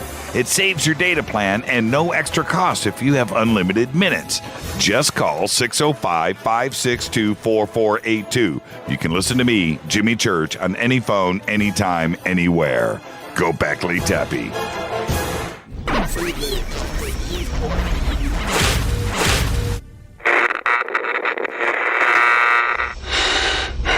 You want to know a secret? I love ponies. I really love ponies. I'm serious. I couldn't stay sane without ponies to brush. Why Fade to Black? Because you never got that pony, damn it. This is Fade to Black with Jimmy Church on the Game Changer Radio Network and KGRA, the Global Radio Alliance.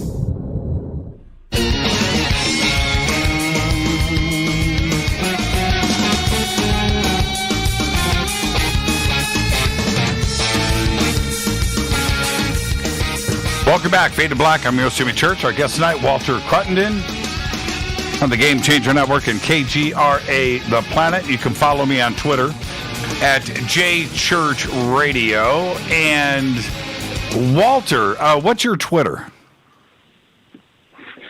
You know, I'm not tweeting right now. So. Yeah, I looked for it, and I just wanted to make sure that we were correct.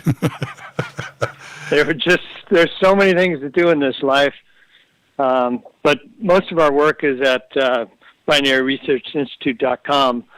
Well, I don't. It there. Yeah, and I don't know if you know this, Walter, but Twitter's going to be big.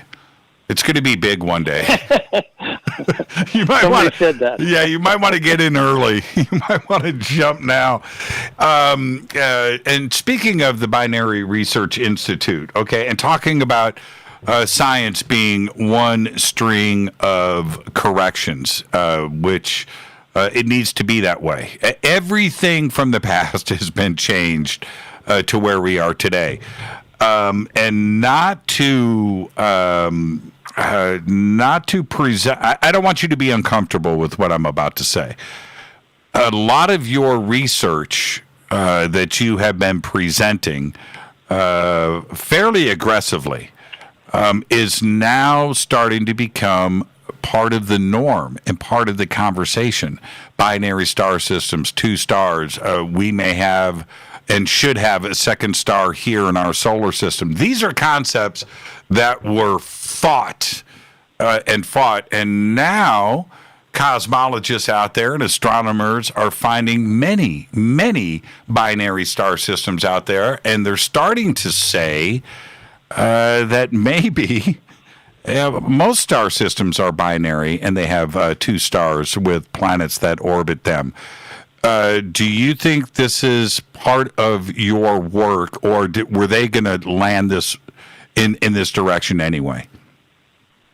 Oh, I think things were going in that direction since, people thought they were double stars 150 years ago and then a couple hundred years ago, and then telescopes with enough strength came around and a long enough observation period they could see, those stars seem to be orbiting each other. So, but you're right, the quantity, the percentage was always thought to be low, and that's a number that is in conformity with the points you brought up at the very beginning of the show, that everything's increasing. And so, yeah, it seems that, especially when you now account for brown dwarfs, that stars like companions just as much as people do. And if your last point has some merit to it, that everything is conscious, maybe there's a relationship going on there, and of course it's a gravitational relationship the way we look at it, but maybe it's much deeper than we think. Who was the great scientist that he won the Nobel Prize for plasma physics, Alfvén. Yes, yeah. yes. He said, that stars actually communicate with each other through long plasma strings. So they're basically, shooting out huge amounts of plasma. We know our sun does this, of course, because it affects Earth. But it just continues out there. And so he kind of implied that that's the way that stars communicate. Isn't that a beautiful thought? It is, and there is, for me, when we start to take this a step further, is this. We know now, and I can't wait to hear your thoughts on this. We know now that our sun isn't actually at the center, a constant of our solar system. That its center, its gravitational center, is moving. Right? It appears to be affected by something else out there. I don't know if it's Jupiter. Does Jupiter have a strong enough pull? That if we look at the orbits of all of our planets in our solar system, that they are not orbiting necessarily the sun, that they're orbiting a center that is gravitationally something else. Am I explaining this correctly? Yeah, so there's this concept of a barycenter, which is,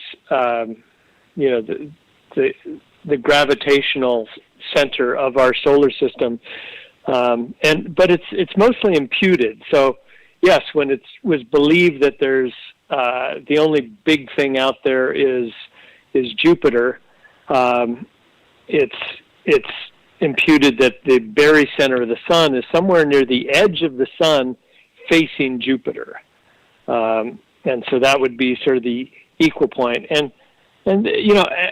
any two gravitationally bound objects have a barycenter or a common center of mass, and so just talking about binary stars. So if you have one that's two solar masses and one that's one solar mass, the barycenter will be closer to the heavier one, of course.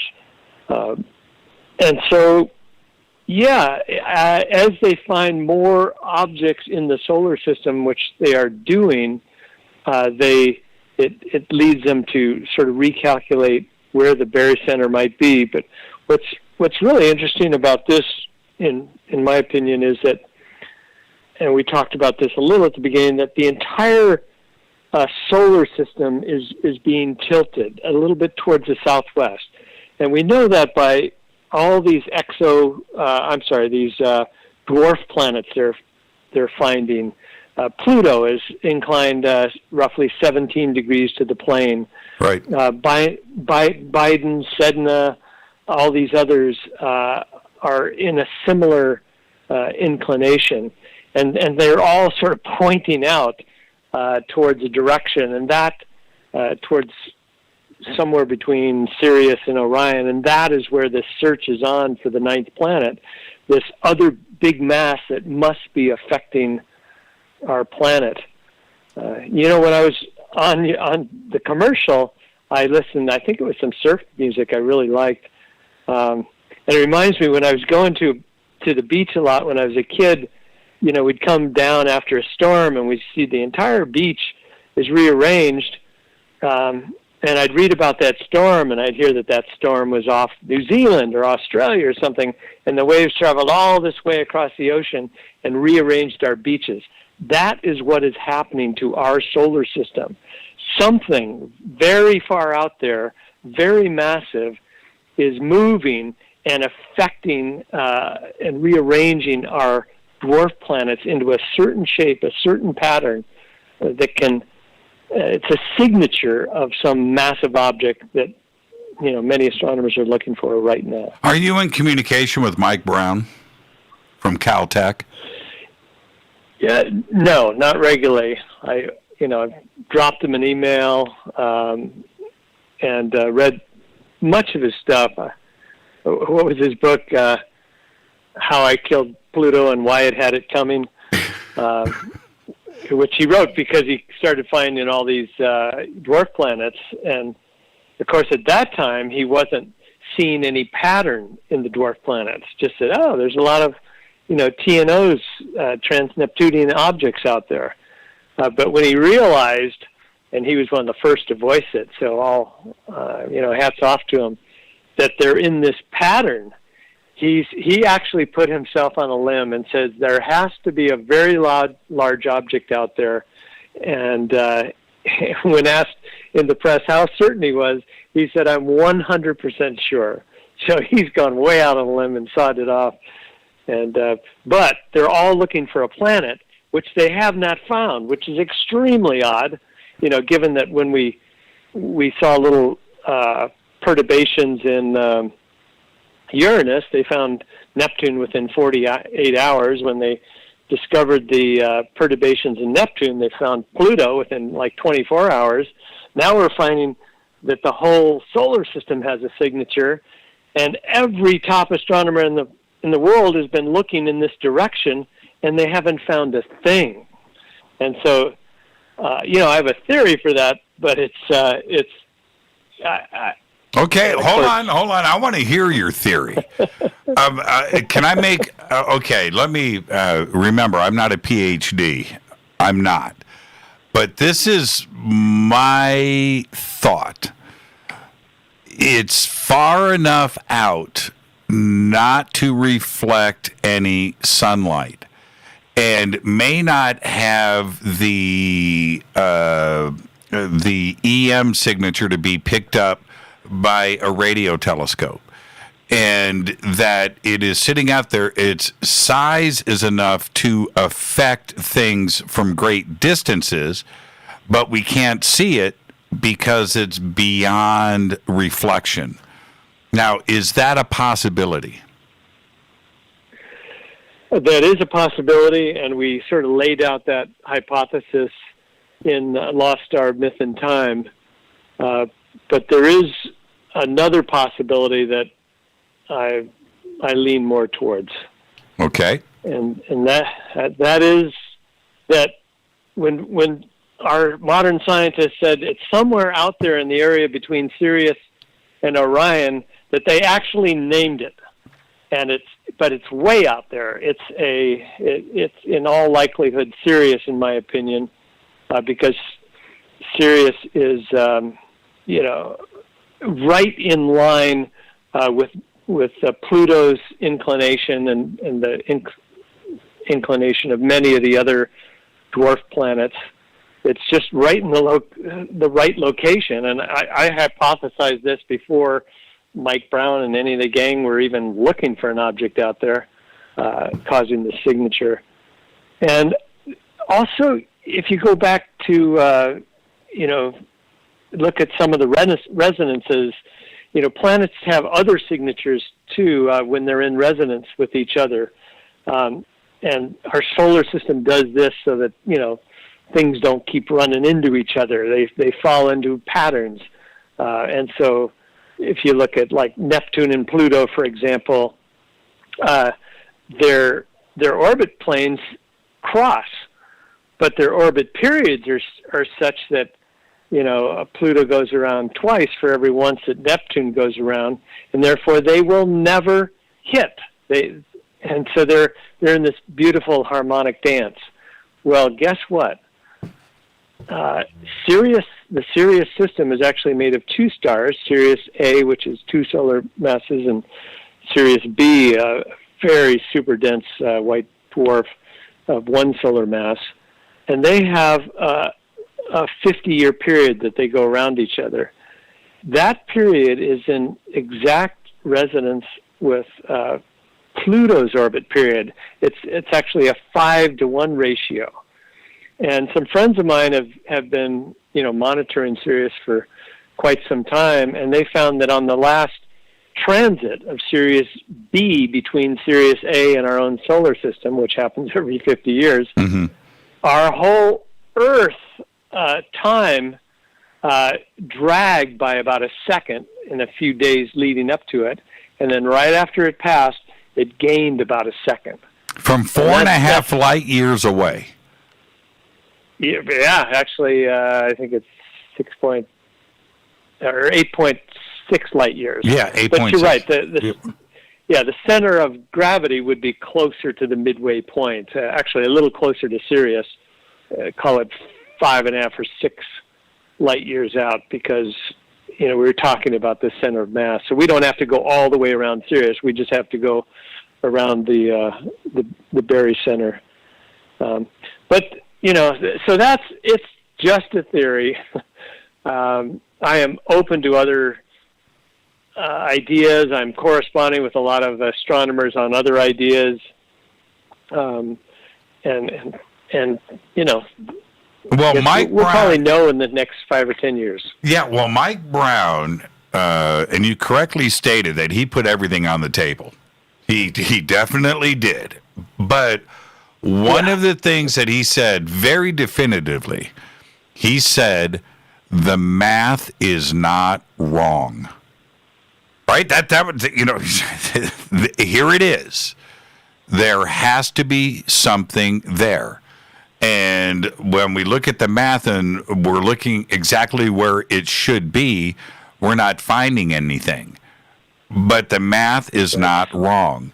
That's a pretty extraordinary thing for somebody from Caltech to say, here's the math.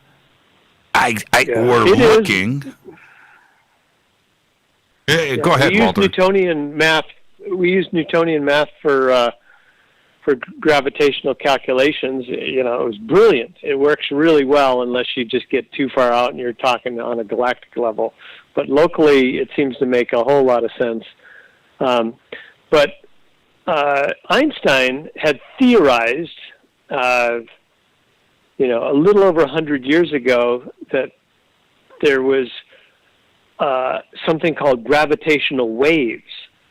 That so it's not just the only thing that affects other objects isn't just a big mass coming close and moving farther away, but actual waves from two objects that might be, orbiting each other.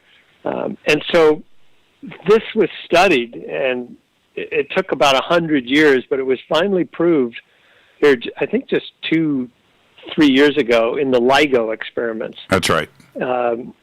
Yeah, and so they've proved that gravity waves exist.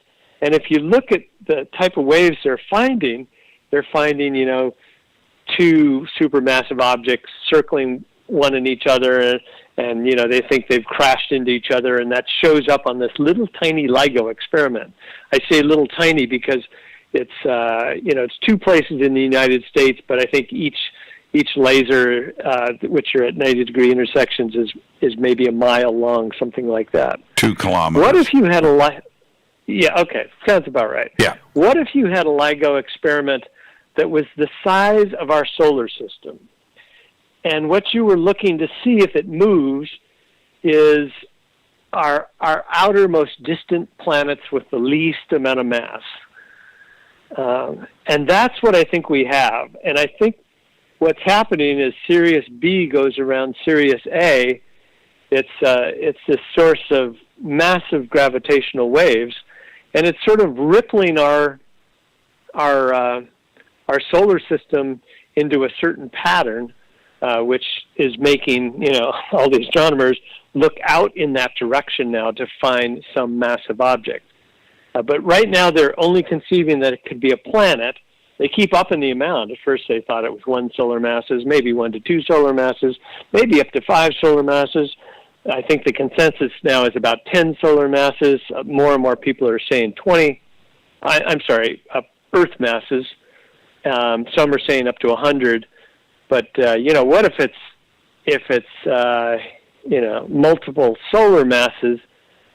Which would be millions of Earth masses. It could be much farther away, and my guess is that's where we're leading. How far is this idea going? Is it something that is being discussed out there in the community? Well, right now it hasn't gone too much farther than the Jimmy Church show, maybe coast to coast. Oh man! But quietly, you get a lot of support from astronomers who say something like, "Well, I was curious when I read your website, and have you thought of this and this and this and this?" So there's some fun engagement that's going on.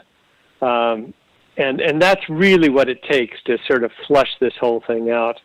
But it's pretty heretical right now to say that our solar system is part of another stellar star system. To me, it's obvious because the biggest, most obvious sign of that is, our Earth changes orientation roughly every 24,000 years. Just like it does every 24 hours, it spins on its axis. Every 365 days, it goes around the sun. Well, every 24,000 years, all the stars completely go around and come back to us. But that's been explained away as precession due to wobbling Earth.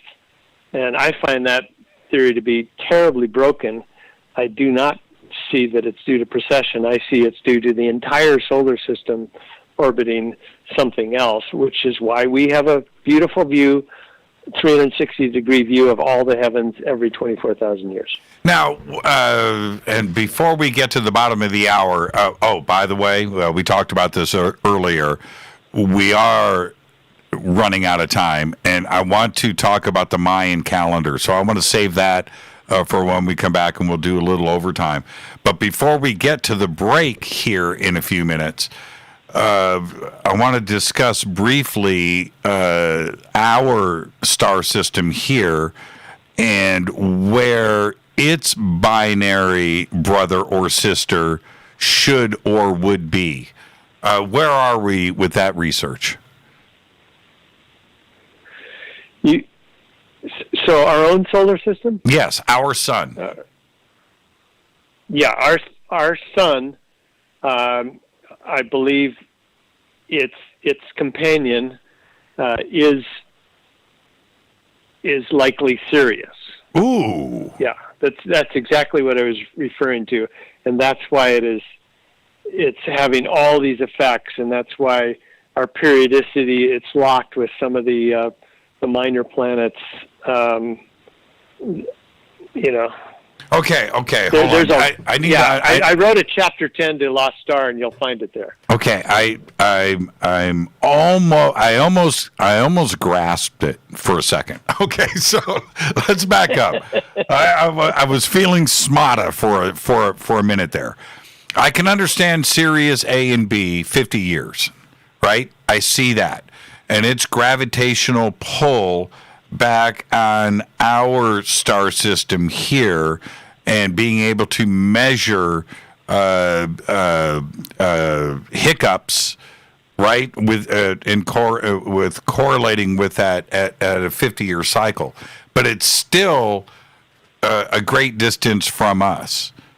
If our binary companion would be Sirius A, I think that's what you said, Sirius A.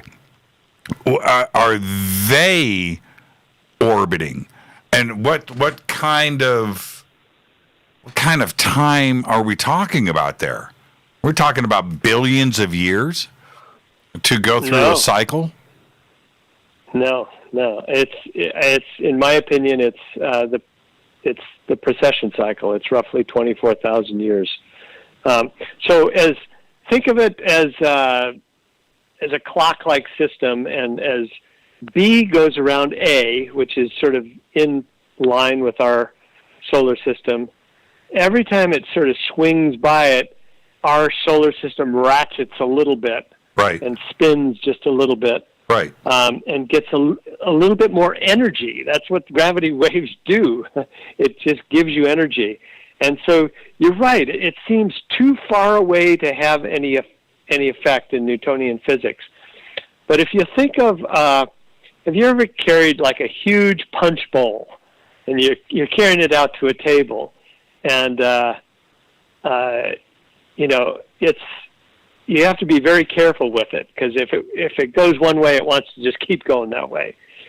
But if the punch in that punch bowl, and let's say it's round or oval shaped, if you can just get it spinning, which might take a lot of effort at first, and then to keep it spinning, all you'd need to do is just touch it, just with one finger at the right intervals, and that entire mass will just keep spinning. Mm-hmm. And it's not that your one little finger can move the weight of 5 gallons of water very easily.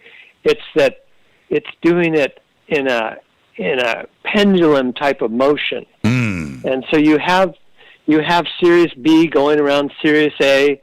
It's causing this pendulum motion, which is rearranging everything on a very consistent basis throughout our whole solar system. And so all these dwarf planets have just lined up very nicely, in that direction. And it's just a beautiful signature of that system, in my opinion. So kind of like spinning a bike tire, right? Zzz, zzz, zzz, zzz, right? And then, once you've got it spinning, you only got to just flick it, and you keep the momentum moving.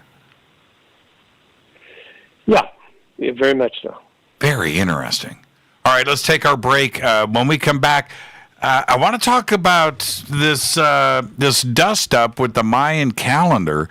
And the reason why, Walter, I find it so interesting is all of the publicity that went down in December 2012 about the end of an age, right? And this is it. Now it's all been shifted. Right, the dating was wrong. I want to discuss that. I find it totally interesting. I don't know about you, Walter. I didn't totally buy into the December 2012 theories that were out there. That was just me. It was too good to be true. And that was just me. Well, it came and went, and everything was okay in 2013. Let's talk about all of this when we come back. Our guest tonight, Walter Cruttenden. We're heading into overtime. This is Fade to Black. Stay with us.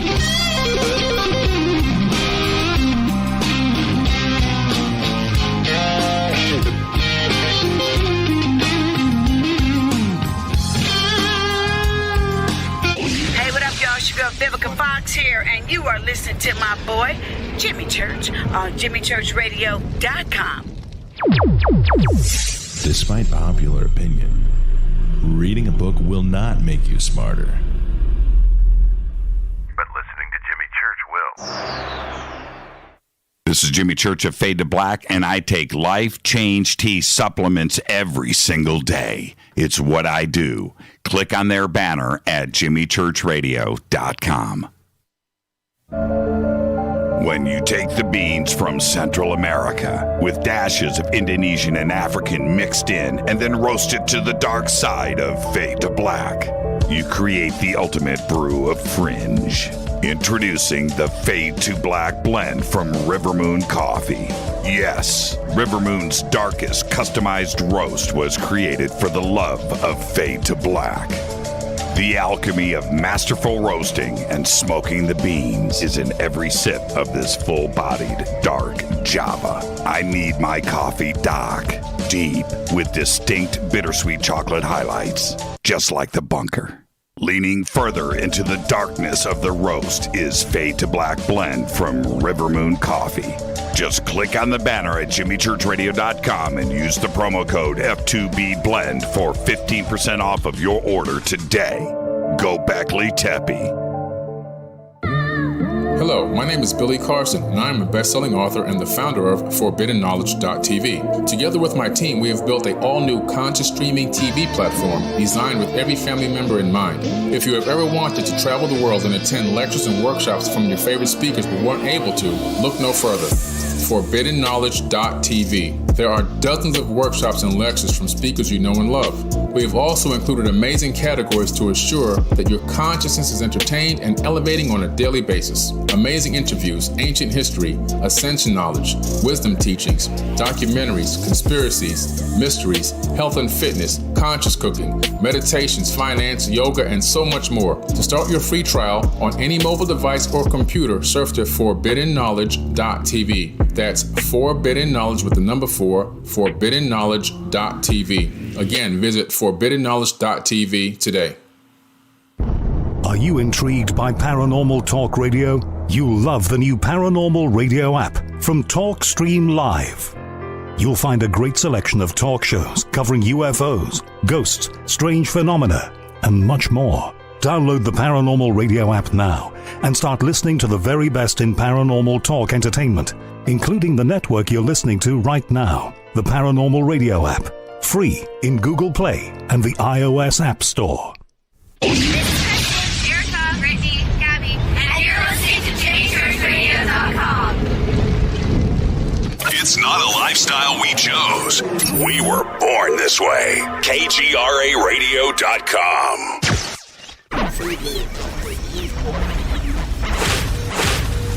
This is KJCR at JimmyChurchRadio.com.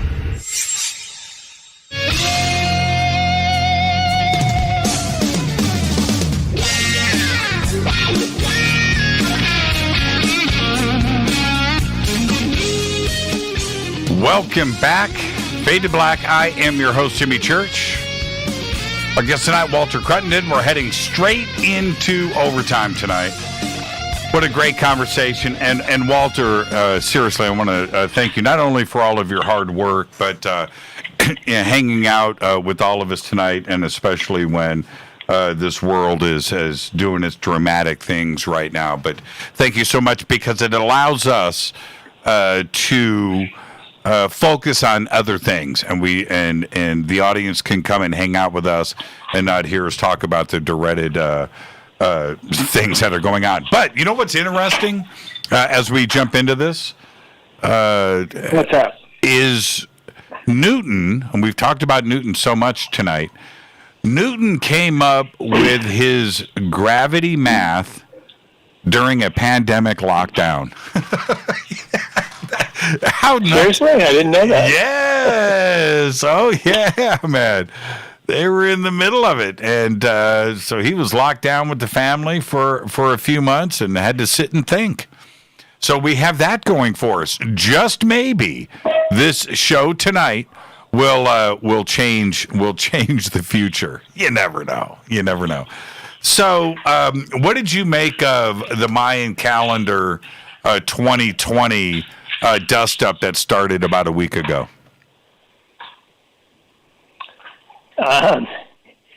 Somebody sent me a little cartoon on it, and it's two Mayans in ancient times, sitting on opposite sides of the fire, and one Mayan is saying, if you just carry the 3, I really think it'll get you those extra years. And the other guy is saying, I'm not going to add 8 years. I already carved the thing. I'm not going to do it.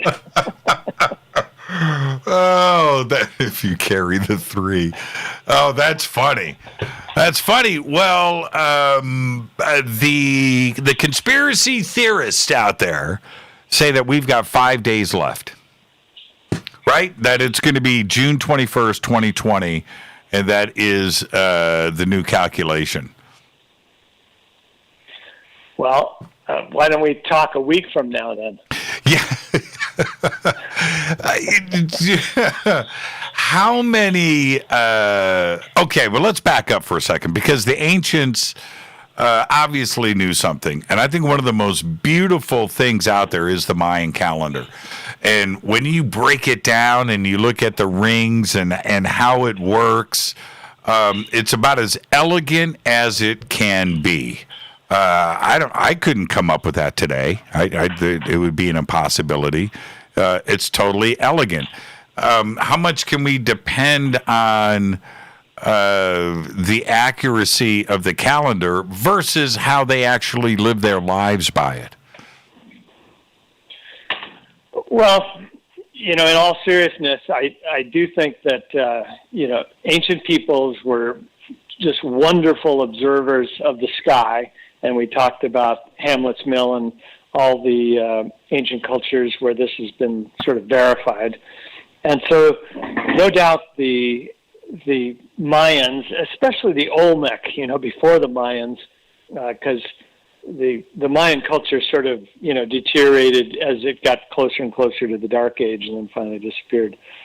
But, yeah, I would think that there was some real knowledge about cycles of the heavens. We know even most of their writings were destroyed. We do know that they understood Venus's path through the sky very clearly in relation to Earth, which I don't think was clearly understood here, in the West until like the 1700s or something. So they did have knowledge that we didn't have, but I could only imagine the things that were lost sort of as that whole civilization declined.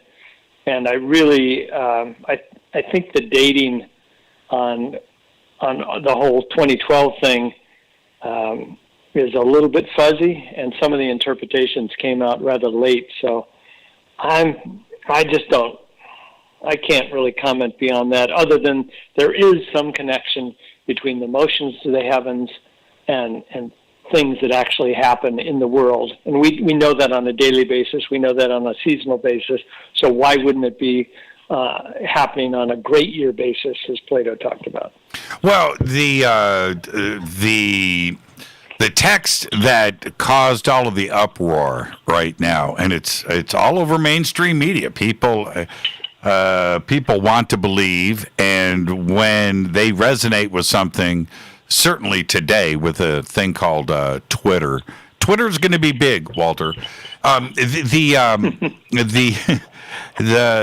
thoughts can take off. And this is the text from it, and I found it very interesting. Following the Julian calendar, we are technically in 2012. The number of days lost in a year due to the shift in the Gregorian calendar is 11 days. For 268 years using the Gregorian calendar, 1752 to 2020, times 11 days is 2,948 days. 2,948 days, 365 days per year, equals 8 years. December 21st, 2012 equals June 21st, 2020. The Earth will be destroyed on June 21st, 2020, end quote. That's enough to scare the crap out of anybody. And knowing that it was, well, when this came out last week, that we were just 2.5 weeks away from this doomsday cycle. So much was put into December 21st, 2012 originally with all of these calculations that countless documentaries, right? Countless books. How many radio programs did we hear on talk radio, discussing this and getting everybody wound up, right? Because the Mayans were very elegant and accurate with their calendar. If we bring in the Gregorian side of things, should we think that something significant could happen. Not necessarily the destruction of the Earth, but maybe something else may happen. Well, that's my main beef with it. That yes, you can look at the math a different way, and possibly get to a different conclusion. Although, John Major Jenkins, I remember him. He would have argued with you on it, but then it's a whole other thing to say that the interpretation of the event is the end of the world, versus other interpretations are end of a cycle, change of a cycle, going from one season to another season. So I think, it's more realistic to believe that something they could be marking some change, but I don't think it's the end of the world. Is there? I had John Major Jenkins on the show before he passed away. And it was a very interesting conversation in that, because I followed him through the entire mess leading up to it too. It wasn't just 2012; it was many years before that, where he was one of the experts and things. But anyway, he came on the show and he goes, "Look, man, I said there was nothing special here, but nobody wanted to listen to me. Everybody else wanted to listen to the sensational stuff.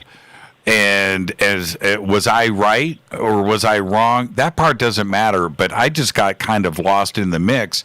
And quite honestly, I got tired of fighting the fight because nobody would listen to my work. And I felt really bad for him because he just wanted to walk away from the whole thing after 2012 was done. He didn't want to do interviews. He just wanted to just stop talking about it because of all the profiteering that was going on with the books and the documentaries that was happening with the world was going to end on December 21st thing. Yeah, he was a beautiful, gentle soul. Cool. He was actually, great guy. On our very first CPAC, this conference on precession and ancient knowledge we've been doing for years. And I think, when we were just meeting privately, we weren't even inviting the public to attend. But and when John and I talked, it was always that, that the ancient cultures watched the heavens, they did calculations, they could obviously tell when the seasons were changing. They seemed to have sensed some larger seasons going on out there. And so sort of the last conversations we were having was it has to be related to the yugas, which is the Indian term for the different ages that the Greeks called Iron, Bronze, Silver, and Golden Age. And so, I do think there's something to it. I don't know exactly what it is. I don't know that the math was crystal clear through the ages. But it'd be neat, had the conquistadors not destroyed the entire Mayan library, we would know a lot more today, wouldn't we?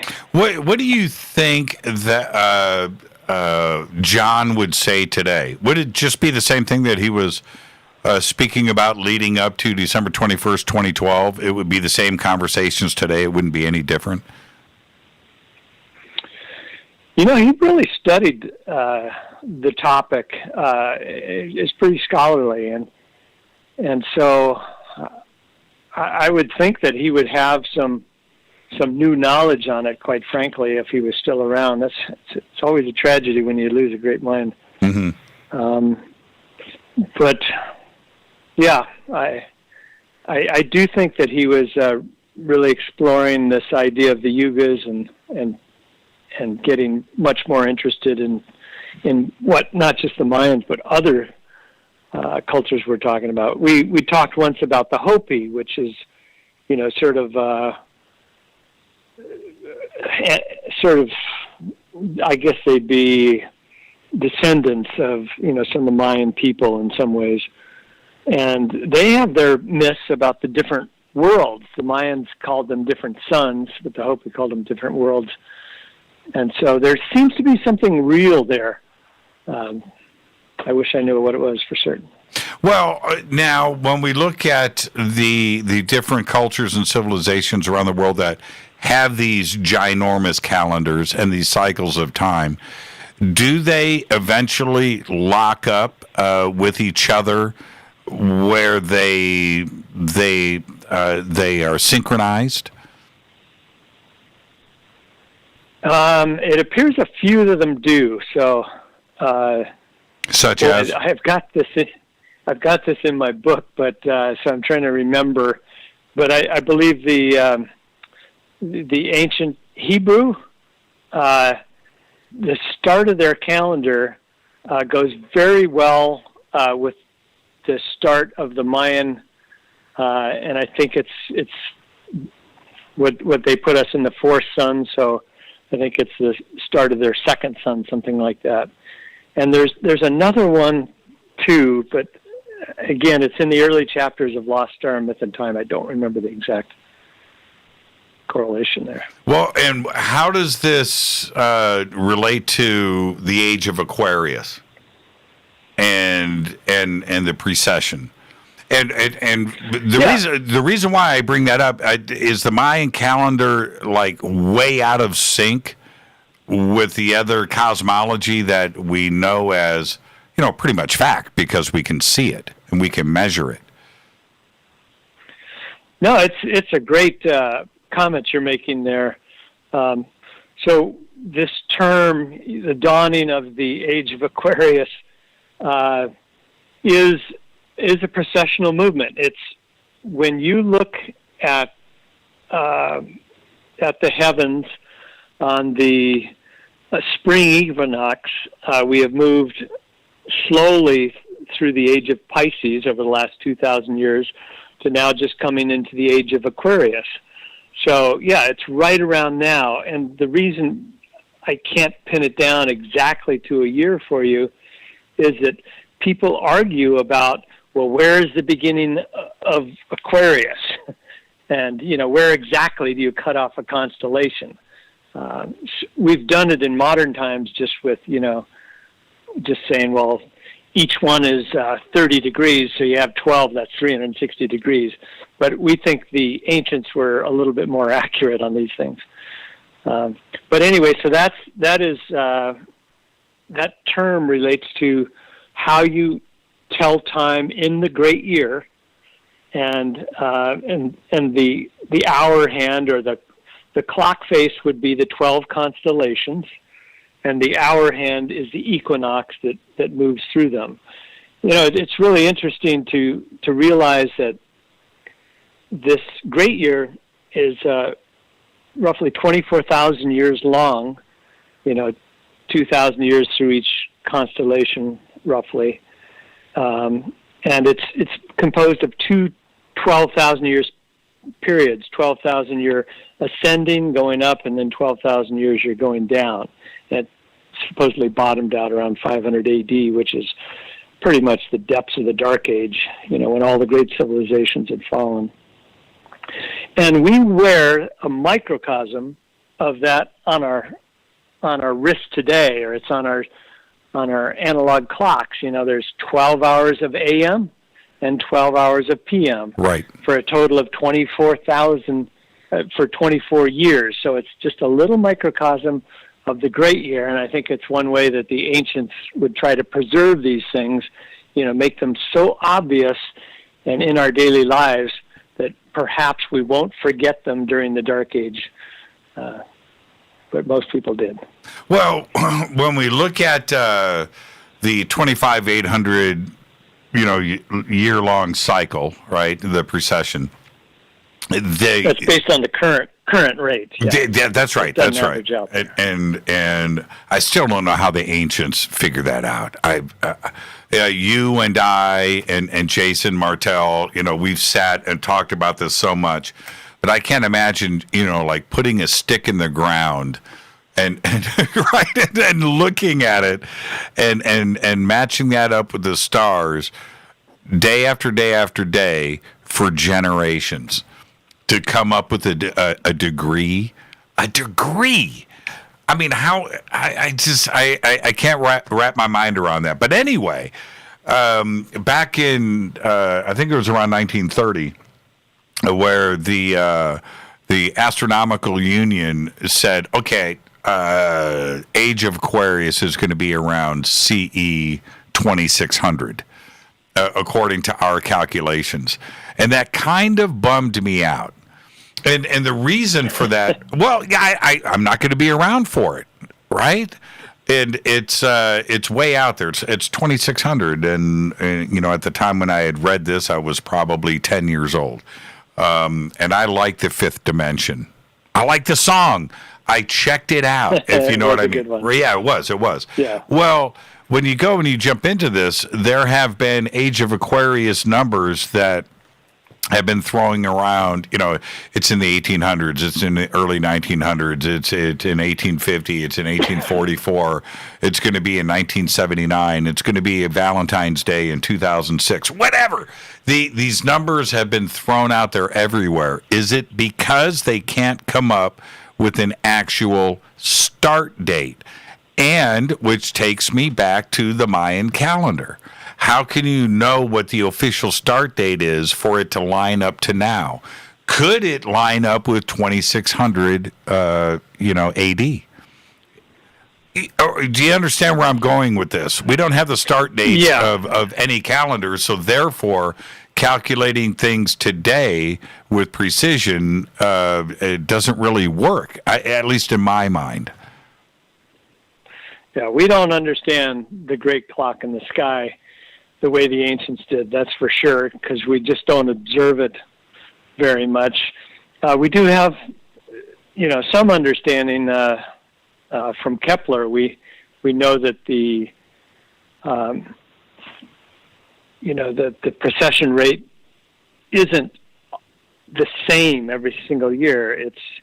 It speeds up and it slows down, exactly what you would expect if precession is caused by our whole solar system orbiting another star. As you get closer to the mass, we go a little faster. As you get farther away from the mass, we go a little bit slower. And the precession rate has been speeding up. We have really good records of this the last few hundred years. But the actual cutoff of, how big is this number?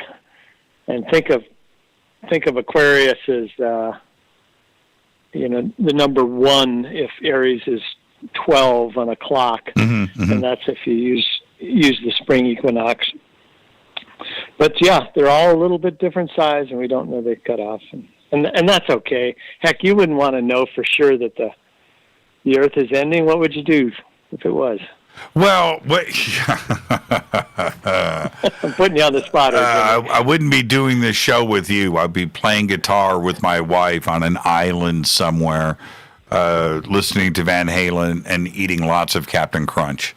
That's what I would do. I'd throw all caution to the wind, and there's reasons to think like that too as well.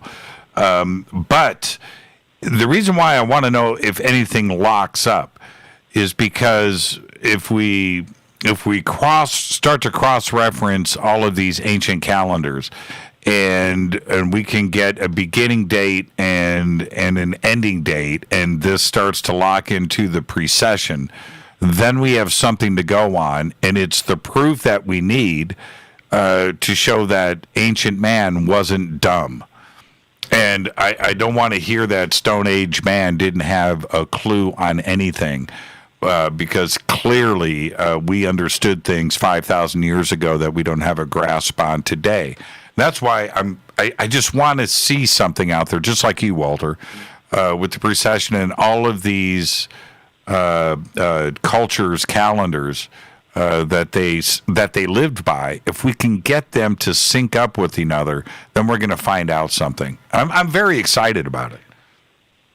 Yeah, my favorite book on that is that Holy Science book I mentioned. It's by, it was written in the 1800s by Swami Sri Yukteswar.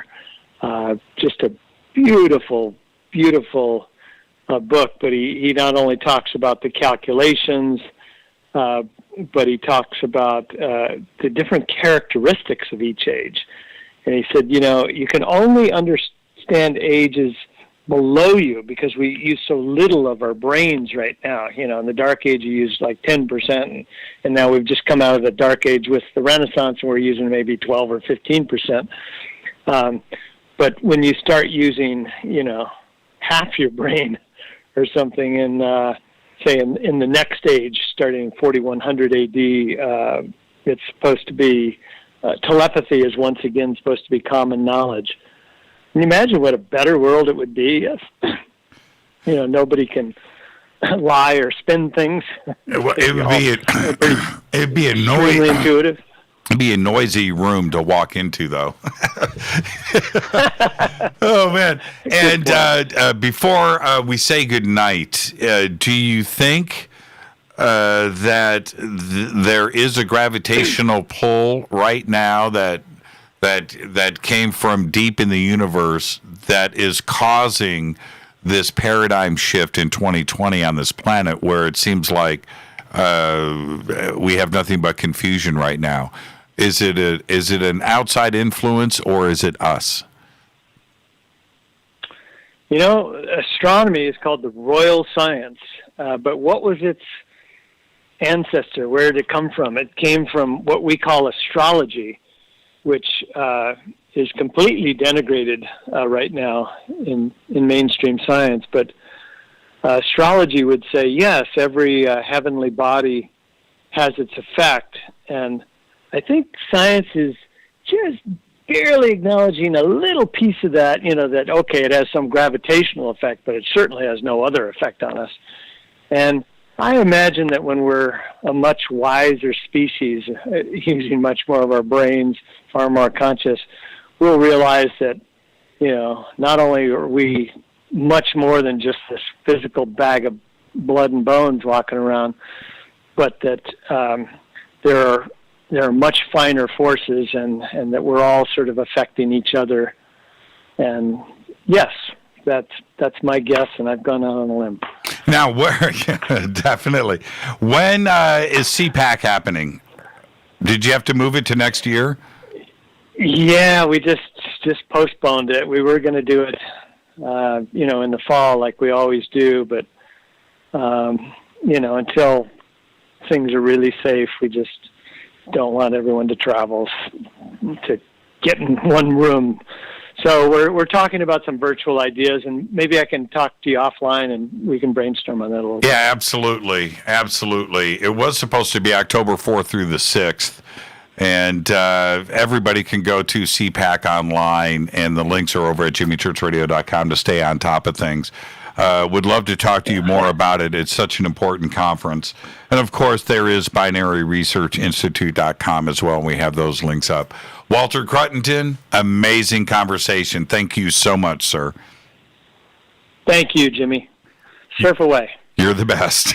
Walter Cruttenden. Okay. Yeah, absolutely. And going pole to pole tonight, all the way through overtime with Walter. Thank you so much. Again, CPAC online and binaryresearchinstitute.com. Both links are over at jimmychurchradio.com. Fade to Black's executive producers, Rita Camarion. Shows produced by Hilton J. Palm, Renee, Dennis, and Kevin. Announcers are Steve Harder, Gene Vitoa, Mark D. Kovar. Webmaster is Drew the Geek. Music, Doug Aldrich. Intro, Spaceboy, spaceboymusic.com. Fade to Black is produced by KJCR for the Game Changer Network, and syndication is KGRA, The Planet.